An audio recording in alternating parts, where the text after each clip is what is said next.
What's up, guys? Welcome to another episode of On the Block. Joe Vivara, Igor Henriquez, December 22nd, 2020, and NBA season starting today. It's Christmas came a little early for us. But what we're going to do is we'll start talking about the Raptors, and then we're going to go through some power rankings from bottom to top and count down to who we think, or at least consensus what we think is like the top picks to finish first, and then going down to 30th in the league. But Igor, let's start with the Raptors. So OG Anunoby ended up signing that big extension, 4 years, $72 million. And got paid. A lot of guys got paid. A lot of those guys got into restricted free agency. Lonzo Ball was one guy that didn't.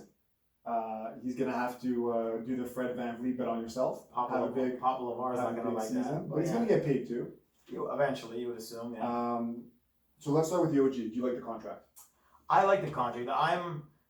And we had this discussion a little bit off camera. I'm on the, I guess the train that says that OG makes a significant leap this year. He from what I've seen in preseason and what I saw in the bubble, he's looking like a guy that can break out, and we're gonna get to that in a little bit. But I like the contract. I think at the end of the day, his ability offensively is basically where he needs to obviously advance his shot and his dribbling ability and his creativity. Defensively, I think he's already one of the better players in the league. I was going crazy in the bubble when Nick Nurse went real small and had OG playing center, which is, again, considering the Raptors' depth at that position, I could see Nick Nurse do more of that to close out games. But his ability even to guard bigger players, he's a great job in terms of steals, blocks, things along that nature. He can pretty much guard anybody on the floor. I wouldn't put him on Joel Embiid or anything like that, but anything reasonable, he does a great job. I think he's a good kid. Doesn't give problem. Not a problematic guy. A nice guy to cheer for. I got no problem with the contract, and I think he'll end up being a steal if he ends up developing the way he should. A lot of guys, I remember last year one guy. I remember one of the NBA writers claimed that OG was going to make the All-Star team. Now that's and this coming year. Now that might be a high-end ground in terms of the situation. But it could be relative. He could take a Pascal leap. We didn't think Pascal was going to take the leap that he did. So it's a reasonable possibility. He doesn't have certain things that Pascal might have in terms of dribbling ability and things like that. But his shot's definitely gotten better. That buzzer beater against Boston, that was no easy shot, that's for sure. So I have hope in OG that he can make that. He can be sort of like again, I'm comparable. I guess it would be defensively would be Kawhi, but I don't think he'll ever be offensively the way where Kawhi can do it. But more of a Kawhi Leonard light, where he can be like a poor man's version of Kawhi and be in terms of a 16 to 18 point scorer. That's really really good defensively. One guy I just thought of that might also be a little bit high for him, but similar, somewhat kind of body and skill set. Ron Artest in his prime, maybe.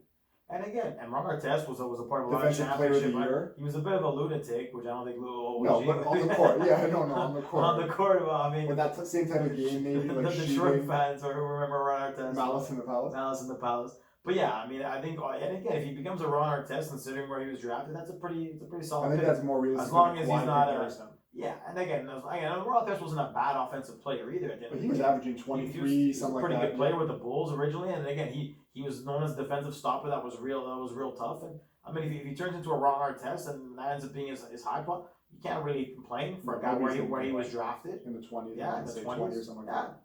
No issue there. But like I'm saying, I have again, he's got more to give than what he's been showing, and now again, it's another opportunity with.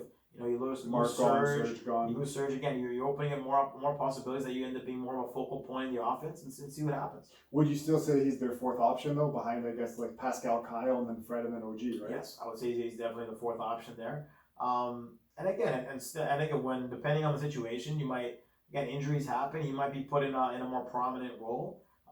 And all the Raptors in general, like their bench. If they want to go back to that bench mob mentality that they had a couple of years ago, that suited them well.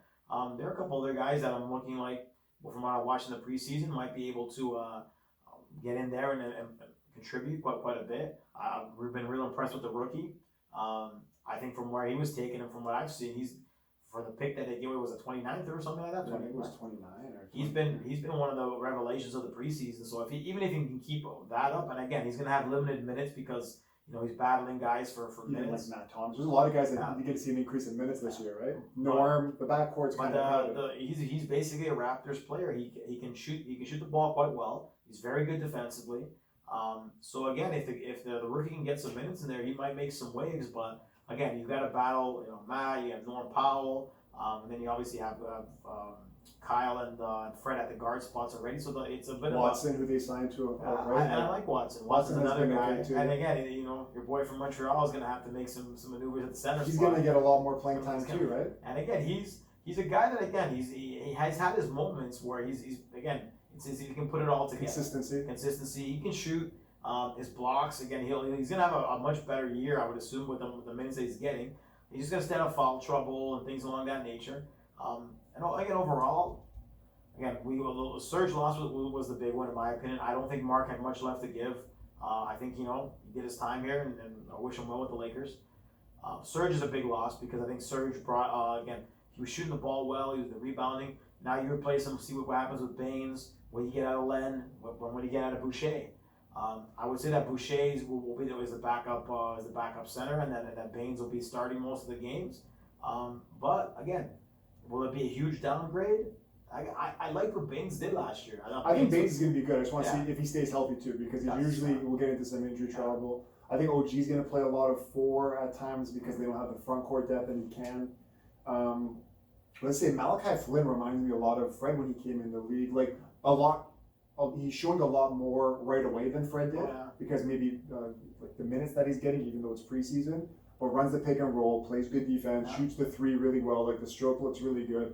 I'm interested to see how he kind of grows and if he can kind of have a Fred-like career, which would be incredible from that 29 spot. He's looking like he's going to be a player, and he's been pretty impressive. I don't remember the last time a Raptors rookie that was taken that late ended up being such an instant sort of head turner a little bit. I don't remember. I want to say Pascal took time. I was going to say I think Pascal with the Raptors. I want to say that they started him. I think it was the rookie season because they started him and they sent him to the G League for a while and then they brought him back. That was Dwayne Casey. But he never head turned right away. No. And then the other guy was OG because he came back. I want to say January from the torn ACL, and they might have brought him off the bench for a bit, but he was still playing. I want to say 18, 20 minutes a game in his rookie year, and same thing, drafted maybe 20th overall. Yeah. And they said he was a lottery pick, but he tore his knee, so that's why he slipped. But okay, we'll talk about predictions for the Raptors later. Then I think we touch on the OG contract. Oh, I was just gonna say, like the contract, especially based on market value. Yeah. I don't know how much higher his ceiling can go, and also the contract. What would he have gotten if you play out the year? Like I said, if Pascal, Kyle, and Fred are still healthy, how many points can he average? I think 15 is a good number. And a realistic number, 14, 15, 16. I'm hoping for more around the 16 to 18 range, but 15 wouldn't be off. You got to say Pascal's going to get you 22, Kyle's going to get you 18, 19, Fred's 16. They were again the same thing as that last year. They were pretty injury ravaged for a lot of the time. I don't even remember how many games that starting unit played together because you had Kyle up for a little bit. You had Pascal missed a bunch of games when he got injured. The starting unit didn't have a ton of time together until later on in the year. So again, injuries are going to bite, and if he might be given an opportunity to be one of the offensive catalysts. Obviously you don't want to see people get injured, but again, Kyle's a little older. They're going to monitor the minutes. Again, things along that nature. The other thing I was going to say about the OG thing, and I don't want to rain on anybody's parade. I think that 15, 16, maybe even 17, as the contract goes on, is a good number. I just don't think he's a guy that. And I said this before. They're just some guys. I don't know. Is he a guy that you're going to say? And we see that maybe Pascal, that might not be, at least in the playoffs, you're able to say, go get me a bucket because you couldn't when it mattered. But I think OG is more of a secondary off-the-ball player, and that's fine, a 3-and-D plus guy. That's fair. He'll get the rebounds, he does his reverse dunks. I just don't think that, the thing that's holding him back that I've said multiple times is the ball handling. And that takes lots of work and lots of time. Not to say that if you put it in, you can't see the results right away, but even with Kawhi, when he came in the league and you see what Kawhi's done now, that's one in, not a million, but it's a long shot. And is that possible? But, Kawhi's been in the league when he came to the Raptors 8-9 years, won a finals MVP before. OG's still young, he has the potential. I just, like I said, I think that where you got him, he's going to be maybe an all-defensive player, which would be incredible, and he has realistic potential to do that. Get you 15 points, hit open threes. I don't think you can ask more based on what he's giving you. And he's a good kid. And again, that's the thing, the chemistry situation and so forth. you need lockdown guys, and it's something that the Raptors have had issues with for years in terms of having lockdown defenders on guys. I mean, OG was there, and I think they put him on LeBron in that rookie year a couple of years back. Obviously, year, right? yeah, that was a little He's a bit rookie too. He's a rookie, right? So at the end of the day, that was a tough test for the kid. But I mean, if he ends up being all defensive and he ends up pitching in 15 for where he was drafted, that's perfectly fine. Like I said, I think that you might have a little bit of a higher ceiling, but again, time will tell. And that's fine. And people thought that last year too. This year, I think if he is going to show it, this has to be the year where he's breaking out, because this is the opportunity. And hopefully, for again, him. he's had some injury ravaged years too. He missed, and you gotta hope he stays healthy, because he's had some bad luck over the years. I mean, he missed a good portion, if not, heck, it was more than half the season in the Kawhi year. Yeah, so he's had some really bad luck. So hopefully he can stay healthy and get a full season in there. Okay, so that wraps up for the beginning of the Raptors. Anyways, let's go through the bottom teams and kind of just run through them quickly, because there's not much you want to say. Yeah, well, I mean, and again, I think this has been the case the last couple of years. So 30th, we got over here the Cleveland Cavaliers. Quick on them. Again, what are you going to get out of Kevin Love if he's injured or not injured? Andre Drummond ended up is still there. They got Sexton, Garland. They got some talent that's making their way, but they lost Tristan Thompson. It's a full rebuild situation, and again, and what happens with Drummond and Love? Do they trade them for other assets afterwards? Larry Nance is there still. Larry Nance. Crowd And that's the thing. That's why I'm surprised that Drummond's still on the team. He opted in. They didn't have a choice. It's like $30 million, right? And I get maybe he believed that he wasn't going to get that on the market. I think he's still a pretty solid player, but obviously, if they were healthy, it's definitely a heck of a front court, him and Love. But like I said, Love, again, can barely, I would say if he's lucky to play 50, 60 games, he's always injured doing something. And then again, there really isn't much there. Maybe Garland does some things. Sexton, he goes off every once in a while. But again, since LeBron left, it's been a catastrophe. Bad drafting, not much there. Going to 29, we got the New York Knicks, which I'm going to be interested in actually seeing one, because we don't know what it's going to be situated. This is a big year for Barrett. RJ's got to do something here. He's got to be in a situation where he has some steady improvements in regards to what he's doing in the Knicks. Again, I like Mitchell Robinson. He's a good, he's got to stay out of foul trouble. Again, big boards guy, a block shot artist. He's probably one of the best in the league in terms of blocking shots. And again, I thought they did well with Obi Toppin. From what I've seen, safe pick. He looks pretty good. It was a safe pick. So there's some signs of hope.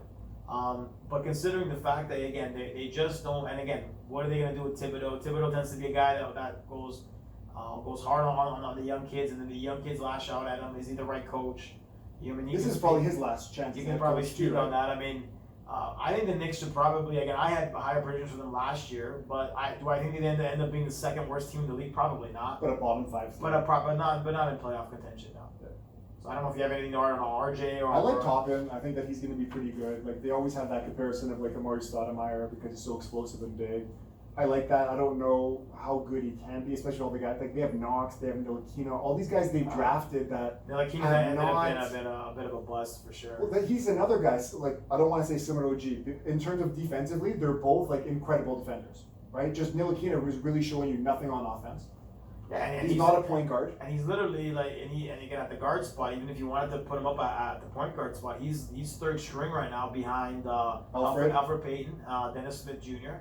And then Smith missed a lot of time last year too. And again, Alfred Payton and Smith will be there battling for that spot. And again, it's gonna be another year for Ntilikina that if he doesn't do much, like I don't know what he's gonna have left in terms of afterwards, because I think he was pretty top 10, top 7 or something like that. That's a bad situation. We're gonna get to this team soon, but again, it's very similar to that. Chicago drafted Chris Dunn, like top 5, and he's been very much the same player, right?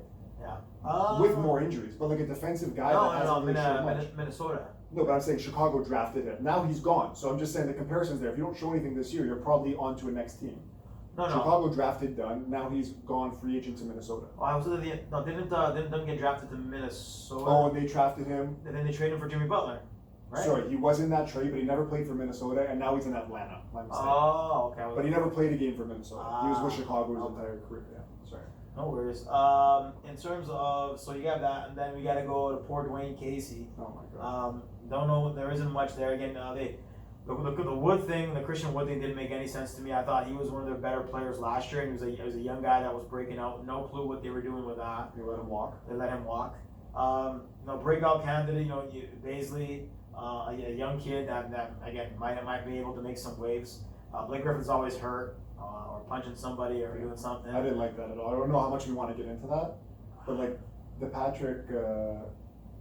Wood situation? No, when he was fighting the center on the Wizards. I didn't like that. Thomas Patrick, yeah. Yes. Thomas Bryant. Thomas Bryant.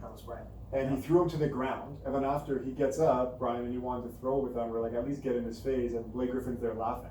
I used to be a Blake Griffin guy, but like, there's not one thing I liked about that, because Blake Griffin would not, I don't think he'd do too well in the fight. I know he's like a bigger guy, like Thomas Bryant's like 7'260". These antics are a little. That's what it is, it's antics. They are a little surprising because I remember like when Blake first came in with the Clippers that first year, and I've told you this story before, and I may have said it. Okay. Yeah. Again, he was when he was first in there with the media, and again he was again first overall pick, dunking like crazy, and he was a complete showman. He was in his rookie year.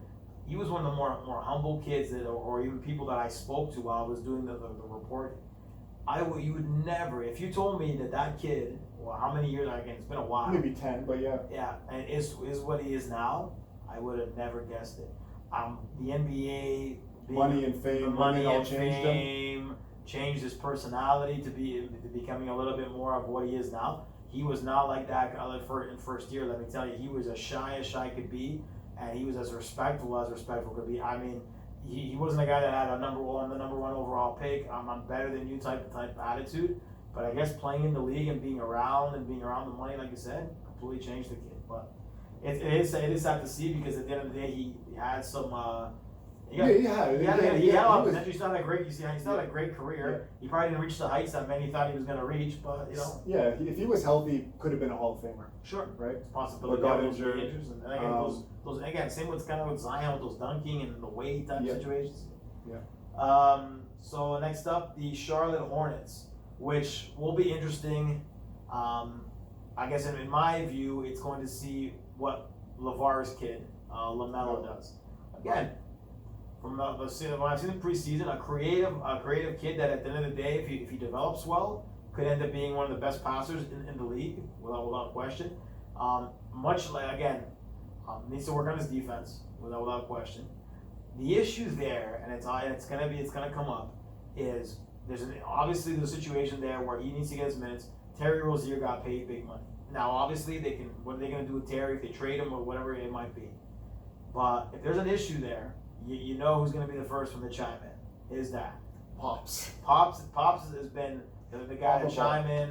I think he went off on the mouth again the other day saying that LaMelo could be Steph one-on-one, which wouldn't happen. One, because LaMelo doesn't. He's play. Still talking that. Well, no. Well, first back in the day. No. This is the new. This is now his new LaMelo. Now LaMelo can take Steph. LaMelo can take Steph. Before it was Lonzo that is better than Steph and so forth. Now it's at the end of the day that would not happen because at the end of the day, LaMelo, as much as he might be a solid player, his defense is non-existent. That Steph would absolutely destroy him on that end of things. Though Steph's not a great defender, he's still Lonzo can't. He can't shoot. He can't shoot at the levels. It's not going to happen. Anyways. That'll be the big showcase storyline.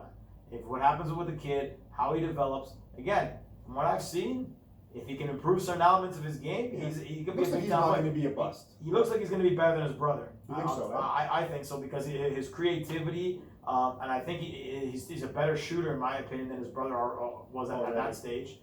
His defensive game, again, Alonzo's defensive game is better than LaMelo's. But in terms of the other aspects, in terms of passing creativity. I'll give it to LaMelo on that one. But again, that'll be the storyline. If is he going to clash with Jordan? That's what everyone's looking for. Is that first major blow up, and then Michael comes out, tells him to be quiet, all that stuff. Because we know Michael runs. Well, that's the thing. Like they got Gordon Hayward too. It's going to be interesting to see how he bounces back, right? He's going to miss some time. Yeah. And that contract, we know that they had to overpay in Charlotte in that market to get a guy. If he's healthy, which he's not already, very good player. Boston missed him. He's a great playmaker as well. Plays defense. Not the same before that catastrophic first injury. but still a good player. And then you have guys like Bridges that's still there that, decent player, probably similar to OG in terms of points per game kind of thing and body type. I like Graham. Devontae Graham, I was going to say that's another guy in the backcourt. So maybe you have to bring, I don't know who's better to bring off the bench. Devontae Graham as a volume shooter, Terry Rozier who can kind of hijack the offense. But maybe you put Graham with ball and then you bring Rozier off the bench to kind of like take it with the second unit. That's an expensive bench player right there, but I guess we'll see. What do? You start 2 point guards? Or do you bring... Are you starting LaMelo right off the bat? I would think so. You took him second overall? Throw him right out there in the five. Maybe it's safer to put Rozier out there, see if he sets the house on fire first. I would say that, yeah. Then you have LaMelo develop against maybe the bench unit, secondary bench guys. Well, I guess we'll see what happens in the coaching. Well, these guys are going to need pretty much photo candidates when they're on the court. So Oklahoma got rid of everybody. Wow, yeah. Shea is basically Shea's team, and then you have other guys that they threw in there in terms of getting guys on there. If you ask me to name their entire roster or even the majority of their starters, I probably would have to look it up. Adams is gone. Gallinari is gone. Again, and then they pretty much Schroeder's gone. Schroeder. They pretty much lost every starter that they had, minus Shea pretty much. So again, and that's Chris Paul, obviously. Again, this is a team that's obviously rebuilding. Tremendous, they could have a tremendous future with all the draft picks that they have, because obviously with that draft capital, I would assume that they're going to throw it up and try to get established players and not draft every single time. But obviously with Shea there, it's going to be Shea's year. Again, a guy that's going to carry the offense and so forth, and then they built a team around him, and it's his team. So I mean, us being Canadians and all, we'll obviously take a look at it. Will they be any good or any in playoff contention? Hell no. No, I don't think they want to either. They'll be a bottom 5 team. Bottom 5 team, develop it, and then use those draft picks and try to go from there. A little low, but I actually, Sacramento. I think they, with Fox and Buddy Hield doesn't really want to be there. You don't know what you're going to get with Bagley. Neither did Fox, I don't think, and then they signed him to that $175 million, right? And again, so Sacramento's really been in this rut for a long time since those Peja Stojakovic and Chris Webber days, where they haven't really been able to play themselves out of or into playoff contention. But it looked like a few years ago they were okay when they had Bogdanovich. They're like, okay, like this team looks okay. Not drafting Doncic is going to haunt them forever. You get Bagley instead, right? Same as Phoenix. But you see all that and you're like, especially in the West where every team got better, even teams like Phoenix who they're battling with to get into the playoffs, it's going to be a rough season for them again. Again, there's too much. There's a lot of Halliburton's again should be a good player. Yeah. There's just too much depth in the West that again they're going to be in a lot of trouble in terms of really competing. Though again they have been knocking at the door, and then like really on those last stretches they tend to fall off. But again, I don't see with all of the depth. There are a lot of teams in the West based off some of the moves that were made that. Again, we'll get to it later, but there's a lot of teams that were gimmies last year to make the playoffs. Yeah, that are not. And the only team that really fell off of completely was Oklahoma. And then Houston's going through their drama, which we'll get to. But it's definitely not easy out west to even make the playoffs, because you have teams like Portland and stuff like that who are an 8th seed. Like they should be better than an 8th seed based off the talent, but West is stacked. Let's go on through the Chicago Bulls. Again, Zach LaVine, Otto Porter Jr. Not really much. Marketing might be. Marketing didn't get an extension either, which I wanted to talk about. Marketing, his rookie year, I think he's just finished his 3rd. And rookie year looked good. People were kind of comparing him to Porzingis a little bit, just like massive guys, not as good, but still like probably a better shooter. 2nd year was still kind of decent, a bit of a slump. Last year just fell off a cliff. Like he was almost unplayable for them. It was pretty bad. Right now, I don't want to say that he's lost, falling off the cliff lost thing, because I think that's a guy like you just get the shooting going. I think that the coaching carousel there probably got to him. Yeah. The lack of cohesion with that team, having Zach LaVine on your team as well, there's so many factors. But I like marketing. I think he bounces back. It's LaVine's team right now, right? Like he's the main guy, so. I don't know. Like I said, you would think that again the East isn't exactly stacked, especially in that last playoff spot. They might make some waves with some decent coaching, but they're going to need tremendous efforts from Wendell Carter Jr. They have too, who's been a bit injured, but also not great. He's been okay. They lost Bobby Portis, things along that nature. So I don't know. Chris Dunn's gone, which we talked about. Chris Dunn's gone. And again, it's one of those situations where Portland the team last year? Maybe I'm thinking. No, he was on the Knicks last year, 2 years ago. Oh, Yeah. my apologies. It was Yeah. 2 years ago. I was wondering, but I remember because he was punching The guys face. and everything. Yeah. All in all, like I said, it's a team that has some talent, but again, they're overall like I can't really see a playoff berth there. So I'm gonna No, I can't either. leave it at that. Minnesota should be interesting. You got Russell, you got Karl Anthony Towns is going to be playing with a heavy heart. 7 family members lost to COVID. 7? I thought it was just his mom. No, 7 family members I read the other day. That's a lot of people. So he's definitely going to be playing with a heavy heart. Will that affect his game? Will that motivate him? I don't know. I remember the first preseason game. When they introduced him, he could barely get off the. I remember that off the chair. Yeah. So again, is his head in it? I don't know. I mean, what I've seen, he's looked good. I can't get inside his head, but in terms of on the court, he's looked good. Yeah, he's done you gotta guys do, still. You gotta do your job. Yeah. It is what it is. He doesn't have the Kardashian curse because technically it's not the. Was he with one of them? The whole Tristan Thompson situation, the friend that. Oh, he was with a friend. I didn't know. Oh well, again, that I'm always up to the TMZ situations. The one that ended up being Kylie. I forget her name. It was Kylie's best friend that ended up messing around with Tristan, and then they kicked her out of the whole circle. Okay. She's pretty famous on herself either way, but she's the one that caused the whole mess between Chloe and Tristan. Okay. I'm blanking on the name. Beautiful girl, by the way, but at the end of the day, so that might be another situation with the socialite stuff. I usually ends up playing with some things. That's why I brought it up, was because the Kardashian curse or whatever you want to call it of the basketball players. In Minnesota. But Towns, Anthony Edwards. Yes, the top pick, which I want to talk about as well. Right, they have Rubio back now as well. Yeah, which again is so weird because he gets passed like around behind the chips. But at least you have a real point guard now, right? And you can play Russell off the ball. Now Russell is a guy, and Russell's a guy that's hurt. I want to get that out. He's hurt a lot. But with Towns, I remember he missed not last year, but the year before. He just shut it down the last 30 games. Yeah. And I remember thinking, I was like, it didn't seem like it was that bad of an injury. That it might have been a culture thing with the team. If these guys are healthy, they have enough talent to push for an 8th spot, to contend, to get into that playoff that they have at 10th. I believe the teams are in the playoff, for sure. But it's just, defensively, they're going to be terrible. They always are. Karl Anthony Towns has been atrocious defensively. We know Russell's one of the worst guard defenders in the league. Rubio will help for sure. He's one of the better defenders. He's getting up there in age. He's got to be 31, 30, I'm thinking. Other than that, I'm not really sure. Edwards is going to be interesting to see if they give him the ball with the second unit and say, go crazy. Your boy Malik Beasley. He's another one. He's got to stay. He's got to stay away from Scottie Pippen. And domestics. I got to have the respect for these dudes. But they have potential, like I said, to contend for a playoff spot. So are they going to make it? I don't know. But Edwards, go ahead. Do you have Edwards being in the Rookie of the Year conversation? Well, conversation for sure. He went first. Is just, are they going to give him enough leash to kind of get those points and at a decent percentage as well? Or are they going to do because RJ, I remember, had a high percentage but shot the ball terribly. Now Edwards has had some questionable shot selection too, but at least we know he can get to the rim. He's athletic enough to dunk on guys. I think his best, in the first year, now that I think about it, James Harden, OKC, where they took him, bring him off the bench, go ham.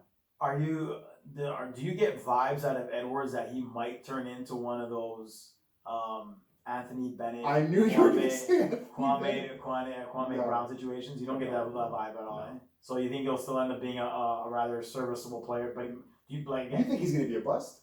I don't know if it's not that I think a bust based on his skills, but I'm not gonna lie that the questionable comments that he made about his love for playing basketball has me believing that at the end of the day that in a couple of years that he might think that maybe I just want to try out for the NFL because that's his main interest, right? And maybe again I don't know what his NFL skills were like or his football skills if he played both sports, but it was just a weird comment. And when guys aren't all in and it's my dream to play in the NBA. To me, it's a massive red flag because the drive situation. And right? Another thing I just thought about too. That's not the best locker room in terms of guys because those guys are all. You can say the same about all of them, right? Towns, remember Jimmy Butler went in on all those guys. Yeah, and then Right? And Russell, it's like, you Russell guys had the wanna Nick play. Young situation, and when he was with the Lakers, yeah, I don't know. The coach, right? Like the coach just flips on their son. Like I don't know how. Yeah, I feel like that's a Like I country said, club. maybe Edwards proves me wrong, and he buys in because again obviously wants to get paid. And I Talent don't know. wise, I think he's like,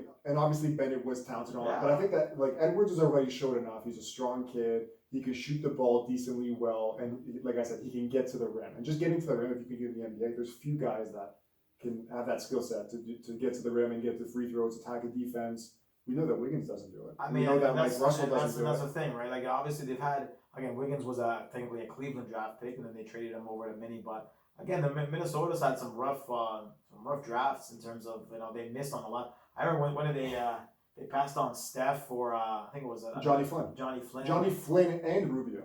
Yeah, they've had some rough drafts. So again, hopefully they made it was one of those drafts where there wasn't a concrete guy that you thought was going to be off the page. But I mean, I guess time will tell.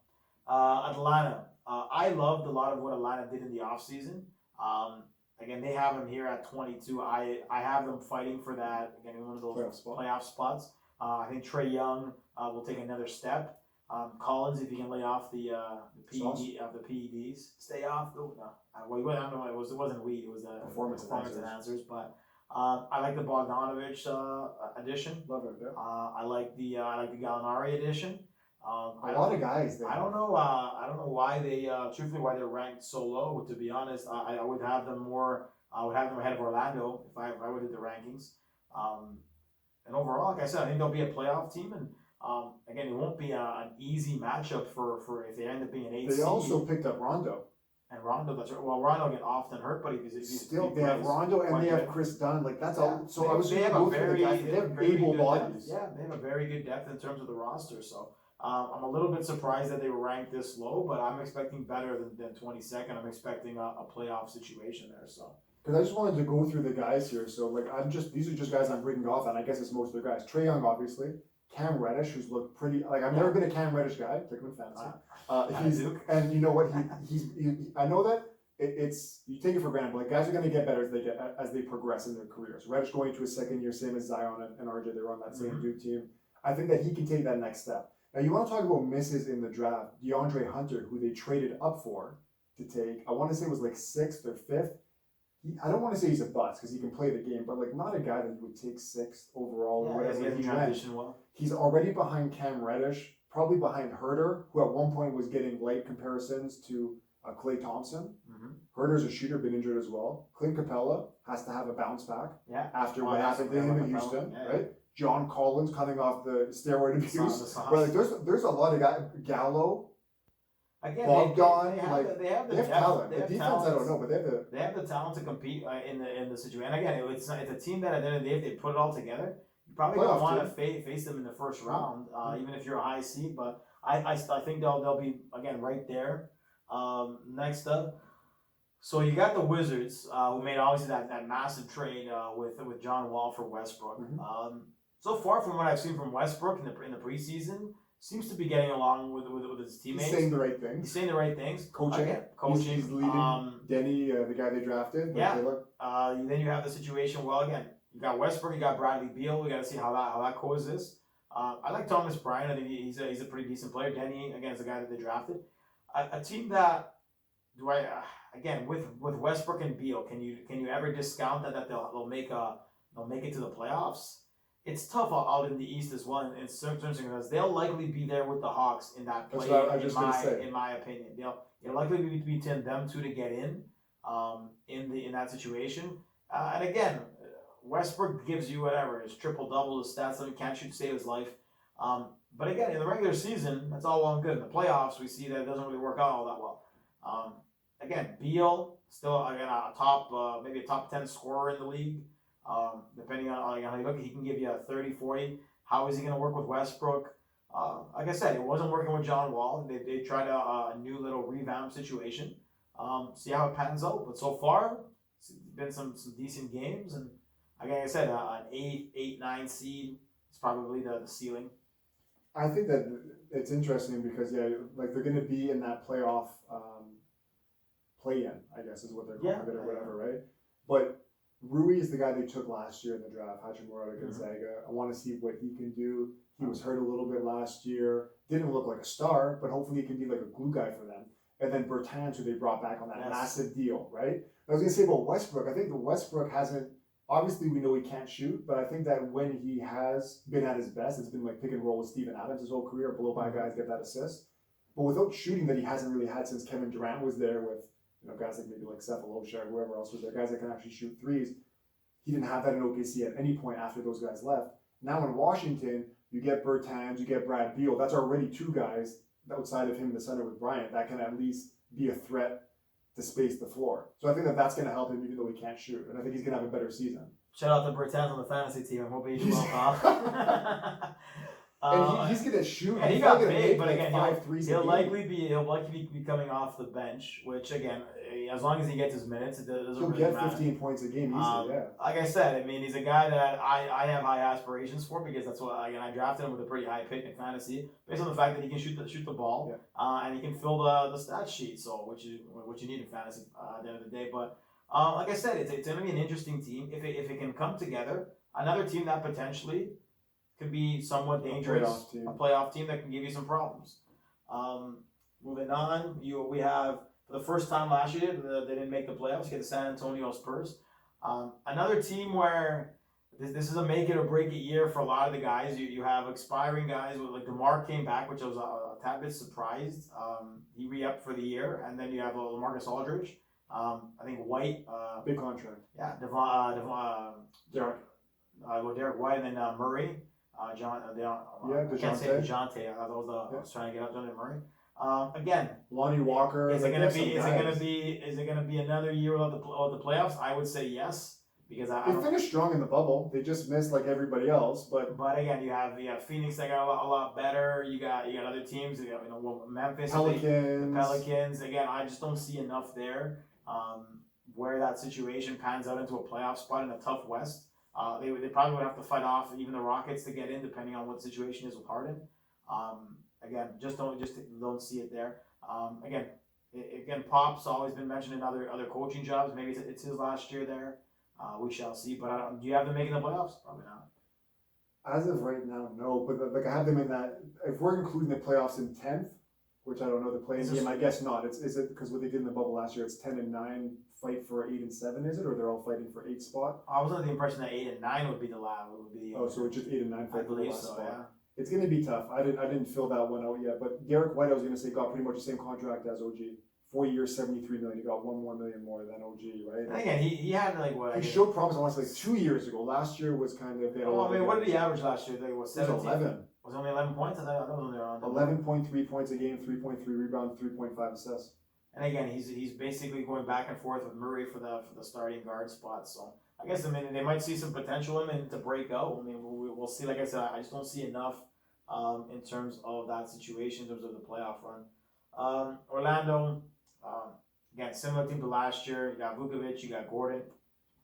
Isaac's out, probably going to be out for a bit. I'll check out how long he's going to be out, but he had surgery in the bubble, which was like 3 months ago. Again, a team that to me, again, is still on that 8th seed type of situation. I think the Hawks got better than them, and they'll take them there. Cole Anthony looks good for Orlando. He did. He has again, but again, relying on a rookie situation, always something that again, growing pains and things along that nature. Again, 10, 11 maybe. I don't see them making the playoffs. Shout out to former Raptor T. Ross doing his thing. So he gets upset, but he can shoot the lights out on his day. They lost Augustine. Yeah, that's the thing. They were kind of replacing him with Cole Anthony anyway, so they took in the draft. Fultz got $15 million, which is insane because we didn't know if he was going to be in the league like 2 years ago, right? Again, he's improved whatever the heck he had going on in that year in Philadelphia. Marginally improved. Marginally, but he's become a serviceable player. But I don't know about that kind of $50 million is a lot for a serviceable player. They traded a lot to get him. One, right? I think it was a late first round pick that they So again, I don't know. He's been an okay shooting stroke or whatever he had mentally. He looks like he's gotten at least somewhat better. Still a bad pick, obviously, with Jason Tatum and all those guys going afterwards. So like I said, again, you never know with the draft, and again, some of these guys take huge risks, and that was a bad risk there by Philly. I mean, can you imagine if If Philly had Tatum with, and you pair him up with Simmons and Embiid, they would have been a heck of a Finals freaking lock. team. They'd be a lock for the finals almost That every would have year. been a scary situation. I was gonna say Mo Bamba too, who they took 6th overall, 2018. But again, He didn't look good, and then he caught what you would call the Rona. Got the Rona. He hasn't been back since. Apparently, he's not close to playing basketball, which is very scary considering he had it about 6 months ago now. Which is tough, and that's why again we're not going to 20 minutes into the Rona show, but people don't take that stuff seriously, and I get it. I hear all the stats, the 99% recovery. This is an NBA player who's in amazing shape. This is a situation where he's in good shape. You never know how that's going to hit you different, and that's and Gobert was another one. Couldn't smell or taste. Like I can imagine not having taste buds for months on end. That must be a weird. Well, that's weird also situation. common with, I think maybe it was laryngitis I had 5 years ago. That does come with other viruses, and it goes away after. But to not have it for 6 months is not common. And that's what, again, an NBA player having that situation, and a young guy to boot. It's not like he's an older guy. 22 years old. Again, it's those situations that you gotta take care of yourself. Which we can get to. I was gonna say one quick thing because we're gonna take a break, come back to the other half of the teams. We're gonna talk about also chances that we think the season. I don't know if it's going to get halted, but how many guys we think might catch coronavirus during the season, what that can do to a team. We saw that with baseball got ugly. Plenty. Right? That got ugly. With football, a lot of physical contact. With football, we saw, like what happened with Denver and their quarterback, they said, we don't care who's going to start for you, you're playing this game. And if they might have to go back to a bubble. Which I don't know if it is likely, but we're going to talk about that and the last 15 teams of the league or so when we come back on the block.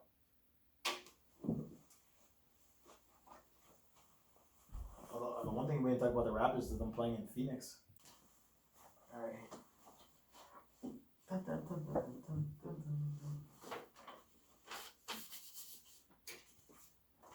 Welcome back, friends. On the block, part 2, season preview. So we finished off last with the Orlando Magic. Mm-hmm. We're now going to go to a Western Conference team that's going to look a lot different than it did last year, Houston Rockets. There's been talk. We know that James Harden doesn't want in.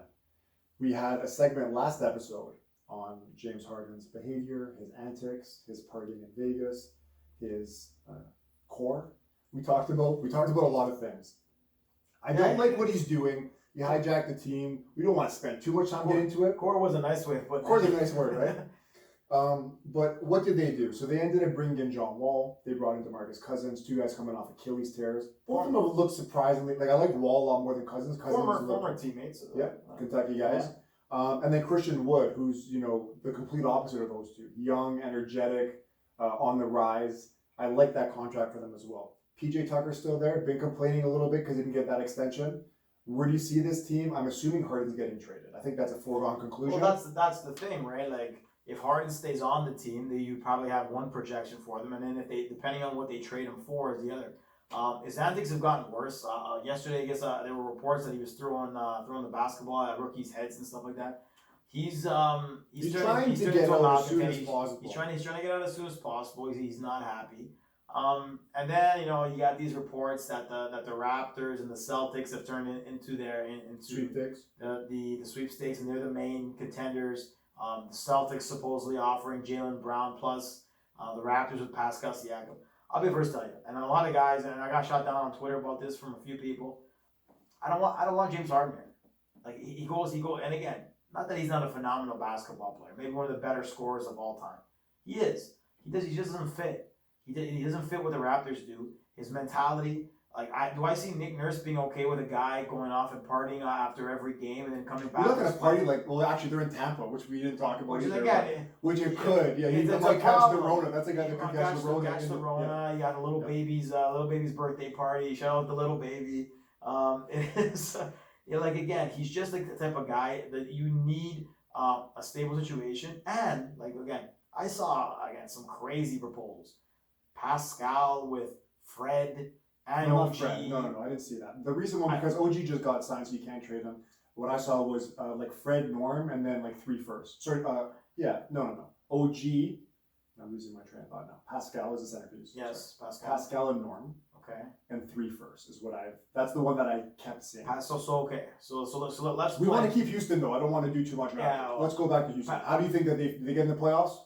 If Harden stays there and he plays, I would say they probably end up being the 8th seed around there. If he plays the year, I think they're a 6 or a 5. again, it did get looking at the situation because again we're gonna go through some teams there. You know, are they better than Phoenix? Yes. If Harden's there, yes. They're better than Golden State. Yes. You think they're better than Golden State? If Harden's there and playing. Portland, Utah, Denver, Dallas. I tell you, it'll be interesting. It'll be an interesting situation. Again, it's tough to handicap them because we don't know if he's going to be there. If he gets traded and he gets traded for okay, let's say again he gets traded for that situation, and they get Pascal and they get Pascal Norman 3 first. Pascal Norman 3 first. Terrible trade for the Raptors. So considering that he's probably going to walk after next year anyways. Just 2 seasons, yeah. This year and next. Will Pascal and Norm in exchange for Harden end up putting them through? I would probably say. It could be kind of tough. I guess the question is again, Norm, depending on what his role is, Pascal, what he would do if he had what he would add to John Wall and Cousins. I think that'd be pretty dicey, actually, in my opinion. I think Harden's ceiling obviously is a higher ceiling than Pascal. Again, if he gets traded, depending on what he gets traded for, right now I have them out right now because I think he's going to be a malcontent. And again, that they don't make the playoffs with him there in regards to that. If he Again, if he's on his best behavior and he's balling out and he forgets trade demands, then you're probably going to be the likely one that's going to be right. But they're really a tricky situation right now based on what I've seen. I have them out. Okay, I guess I can just say it like this: if Harden's there playing, like even if there's stuff going on off the court, because there has been stuff going off the court this entire time, I think if Harden plays and he's there, they're a playoff team. Where? I don't know. Like if I had to guess 6 or 7, but they're a playoff team for me if he stays. But I think he's getting traded. Okay. Interesting team to transition to because I'm going to ask you that question after. So Memphis Grizzlies, these are ESPN rankings by the way. Memphis Grizzlies at 17. They have a lot of guys that I either like and I would see them as like overachievers. Guys like Brandon Clark, even like Jaren Jackson Jr. was a high pick, but he's always hurt. Yeah. He's not going to be there, and Justice Winslow as well, another guy that's pretty solid when playing. I don't know when they'll be back. I don't think they know when they'll be back. John Morant, everybody, every casual fan, even some real NBA analysts are very high on him. I'm not. I think he's a very good player, but I just don't see him as a guy, I don't think he'll ever get to Lillard status, and Lillard's obviously incredible. I think he's too small. If he's going to get injured, his style of play, he's too small. And the question I was going to ask is, do you think that they're a better playoff contender than Houston? I don't think they are, especially with all these guys hurt. I like another guy. I like Brooks. Dylan Brooks is a good scorer. I like Dylan Brooks, another guy there. Valanciunas still there. Shout out to JV. JV, yeah. I love the JV. They're one of those situations where they remind me a lot of the Clippers before Kawhi and Paul George got there, where they played the Lou Williams. They're like. They have some quality, but they're rough and hustle. And again, they were before the bubble started in the playoffs, right? They had that 8 seed, and then they ended up dropping off and so forth. Again, good young talent. I think Clark has, when healthy, can be a top. I don't want to say top end player, but I think a top 50 player in the league. Jackson's another guy. They have potential there. Would I rank them ahead of Houston? To answer your question, probably not. Based on the fact that, again, the Rockets, depending on the situation is with Harden, probably have a little bit more of a top-end talent. Yeah. But overall, they'll be in the mix, but I don't think they'll be in the playoffs. But again, we'll see what happens with John Morant, again, Rookie of the Year, and so forth. But like I said, we'll see what his ceiling goes. But right now, I would have them on the outside looking in. Same. Indiana Pacers. We have them, ESPN has them at 16. Projections here, ESPN 39-33. Brogdon, Oladipo, Sabonis, TJ Warren, Miles Turner. Miles Turner's been hurt a lot. Decent team on paper. Yeah, I mean Oladipo contract. The X factor is going to be Oladipo and how he does coming back from that injury. Again, he missed a good portion of last year. Again, if Oladipo balls out the way that he did a couple of years ago before the injury, they'll be a team that'll be middle of the pack or again. Well, I won't say middle of the pack. Middle of the playoff pack or middle of the pack like 7-8. No, they'll be middle of the pack in the Eastern Conference, which they'll be a playoff team, but they won't be a team that's gonna I don't think they're the team at the end of the day that again they make the playoffs. You might think that they do some noise, but then they're just overmatched. Yeah. So again, they'll be a 7-8 seed. I would say they probably more around the 7th because, like I said, I think Oladipo balls out because he wants that contract. Again, there was rumors about him not wanting to be with Indiana, trying to tell all the guys that they should trade for him. If those Well, are one year true, left on the deal, so it's tough too, right? yeah. And again, Not much what is leverage. who is like? He's the X factor. If he plays well, if he gets back to the All Star level, they could be potentially dangerous. Miles Turner, you never know what you're going to get. I'm a big fan of Brogdon. I like his game. I think that was a great pickup. But overall, they'll be a playoff team. But again, besides that, they won't make much noise. Next team, Golden State Warriors at 15. Now they have they're at least their starting point guard Steph, and then Wiggins and Oubre will be the 2-3. Draymond at the 4, and then at 5, Wiseman looks like he's going to start there. Starting lineup looks pretty legit. They're going to miss Klay Thompson. We know that. It's going to hurt the league as well because he's a great player. And that's basically the gist of it there. If Klay Thompson's playing, we're talking about this team as a possible team that could go to the West Final. I think that a lot of people say. I think that would be a fair assumption. Now, with Klay not there, what do you think? How do you think this team plays? We're going to see them in about an hour or so. I mean, I think they're going to end up being a competitive team and making the playoffs. Again, a lot of it to do with injuries. Can Steph stay healthy? I liked some of the stuff that I saw from some of the guys that were. I think Pascal has some potential. Eric Pascal has some good potential there. I like the situation with Oubre. I think Oubre in that system might work out well. And then again, it's one of those years of. It's gonna also, I think, a big thing is what are you gonna get from Draymond? Draymond last year was absolutely atrocious. So if he continues that kind of play, they're in trouble. If again, what you're gonna get from Wiggins? If Draymond doesn't get to a situation where he's at least half of what he was, because last year I didn't even know who that guy was. Okay. I'll jump in when you're done. Yeah. They might be in trouble, but I believe that Draymond sort of saw the end of writing on the wall. They're all injured. Get a top pick, maybe. Get a top pick. Like he's not a guy that can be a number one option and carry any offense whatsoever. Which is what I was going to get to. Yeah. So I mean, now they're back to being competitive. Maybe you'll see the best of them again. But overall, again, they'll make some noise, but they won't. They're not a Western Conference Final team based off of what losing Klay, that's for sure. What I was going to say is just I think that with Zion, when I kind of compared some of the Raptors guys to a much lesser extent offensively, especially with OG is obviously OG's not the playmaker, not the defender that Draymond is. I think that he was in a league of his own when he was younger. I think that let's say that you swap OG for Draymond Green in that situation. I hate to use his name again, but like if you're saying, hey, go out there and get me points, we know that Draymond's a guy that's gonna finish on the pick and roll, hit a wide open 3, that kind of stuff. And when Stephen, they had like really a G League team there, and you're like, okay, Draymond, go lead our team in offense. We saw some air balls. We saw some terrible dribbling, and I think that he was so embarrassed. And I think this. I swear to God, I think that he was like, you know what? I'm embarrassing myself. I'm not a guy that you can kind of like make your offense built around. I'm injured. Let me rest. Yeah, because Steph was gone, Klay was out. Like there was no point. Wiggins at this point was like, okay, do your thing. And because, like I said, he's great as your third or fourth guy when he's has to get you 15 points a game. But when your whole team's injured and you say, go get me something, as we saw last year, it's scary. He needs to be around guys that can create. Absolutely. So we'll move on. Okay, so I guess the question here is, do you see Golden State in the playoffs? Yes. Okay, interesting. Me too. Even with this bit of a disaster. Like I said, there's still a lot of talent there. Yeah.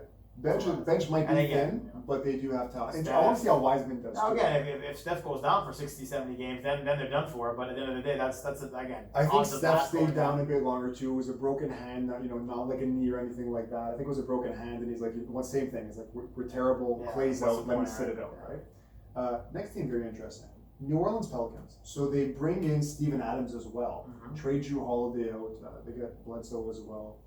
JJ Redick is still there. Lonzo Ball is playing for a new contract next year.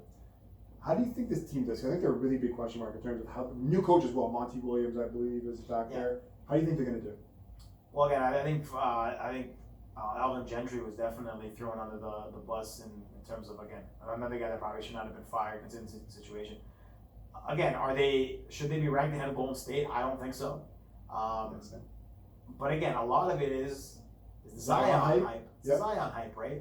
If he remains healthy and he takes another step, they're expecting superstar status out of Zion. He looks like he lost a bunch of weight, and again, get some bouncy a little bit. So, and he came in the league at 280 or something like that. He was a big boy for a rookie. And again, they're trying to keep him healthy. If he has a healthy season, they could potentially. He's healthy, they're a playoff team. I think just based on I don't, even with him healthy, I don't have them in here because at the end of the day, there's so much competition out there, and we'll do the rundown of it. But it's a situation when he's healthy, he's a dominant player. But are they going to limit him again? Are they going to give him, limited minutes? Are they going to play him limited games? And again, is his knees are going to, is it going to be a Greg Oden situation or a Derrick Rose situation? So again, they have the talent. Again, I'm not a huge fan of Alonzo, so I'm not going to go in on that. I like JJ. They did lose Derek Favors, who I did like. But they bring in Steven Adams, who's an upgrade. Steven Adams, probably an upgrade. So overall, they have the talent to compete. I think, because of the West being so stacked, they're going to have problems making the playoffs. But again, it will all rely on Zion. Wow, yeah, I just forgot about one team, which is who we're going to get to next. Yeah. Phoenix Suns. A lot of people on the Phoenix Suns hype train with CP3 there too. Right? They ended up 8-0 in the bubble. They finally have a point guard there to help them Booker out. We talked about DeAndre Ayton in terms of what the potential could be there. Yeah. They have some solid pieces in terms of competition. Yeah. And again, you saw what no one really expected much out of the OKC Thunder last year with the trade, and they thought they wouldn't do much. And Chris Paul is able to elevate him, so Paul can have a similar effect. And to me, he's got a better, stronger. I would take Booker over Shea, and I would take Ayton at the end of the day, overall potential over Adams. So they have some players over there, and I think based on how they finished, if they keep that momentum going, obviously, and obviously they're not going to win every single game, but they have a guy, again, Booker is legit, and he needed that extra little push, and to me, they're a playoff team. They're making the playoffs this year, so. And they're better to you are they better than New Orleans or Golden State? I mean, I probably have them getting the last spot, probably. Okay. So I'm going to say that they probably get the last spot. And again, that might be the play-in right there. It might be New Orleans and Phoenix in the play-in game. That could be it for 8 and 9. So they have Bridges starting. Mikal Bridges, right? I didn't love what I saw from him last year. I know he's a 3-and-D guy. Didn't shoot the 3 incredibly well. The defense was average to just above average. He's a guy that needs to take a step forward. And then they also brought in, who I'm drawing a blank on, Dreads was in Miami last year, bounced around for a long time. Oh, Jay Crowder. Jay Crowder's there as well, right? So I think that those two, you bring in 2 tough 3-and-D guys. Bridges obviously was already there. The only reason, and maybe it happens, is where they don't maybe make the playoffs, and this happened before, is Chris Paul gets hurt. Right, that's the only. I think that if they're healthy, and Ayton had that suspension for the PEDs, like John Collins did, right? Like if something like that happens, which you can't say it's off the table, if something like that happens, they're done. In a 72-game season, I don't think that they have enough time to make up the games. They need to get off to a strong start. That's the thing with all these teams fighting for the playoffs. It's not like you have time to adjust and find your niche with your team, right? And this is, for the most part, you're bringing in like 3 starters that are like new guys, right? Well, at least Crowder, CP3, and maybe that's it then. They also brought back the guy that Philly had last year, the guy from drawing a blank. He got traded in the deal with. It wasn't Josh Richardson. No, it was a white Euro 3-and-D kind of guy, a bit of a playmaker. Oh, you're thinking of Saric. Dario Saric, he's there as well, right? So they have some bodies. And like I said, between Phoenix, New Orleans, and Golden State, and then also Houston, I think 2 out of those 4 teams make the playoffs. Now we're going to get it. We'll move on from them. We'll get into the teams that we think are locks. And we're starting with 12 right now. Utah Jazz. Rudy Gobert, Mr. Rona himself, just got a Supermax. Now, is that an overpay? I think so. I know he's defensive player of the year. Did he get the Supermax or only the max? No, I think he said no to the max. They gave him a Supermax. I'll check that as we're going into the team. The contract I thought was a little bit overpaid, but like, who are you going to bring in Utah as a free agent, as a star? The issue with him there is at the end of the day, he's turned into obviously one of the better defensive players in the league, probably obviously a top 2, top 3 defensive player, obviously. Again, you have Davis, Giannis, and him, I guess, right? And then at the end of the day, he's become probably, in terms of the center position, it's a limited. It's an issue. He's going to be probably another guy that probably makes a couple more All-Star teams the way it goes. Yeah. I was under the impression that he wanted the super max money. But 5-year, 205. That's what he got. The largest deal for a center in NBA history. Interesting. And that's Supermax money? Third overall behind Giannis and Russell Westbrook. I assume if it's the third highest of all time, I assume it's pretty close to a Supermax. At that, I don't think he was gonna get if he was gonna get the kind of contract in those situations. Mitchell got 195. Like that's 400 million on two guys on your Which team. at the end of the day, like it's two guys that they've had success but limited success with. So again, do you see them getting to a West Final? No. That's what I mean. If you're gonna lock in 400 mil, I guess the question is, do you have a choice? Do you let them walk? But it's the kind of situation where remember how many guys do you say, or premier guys say, hey, I'm gonna sign in Utah?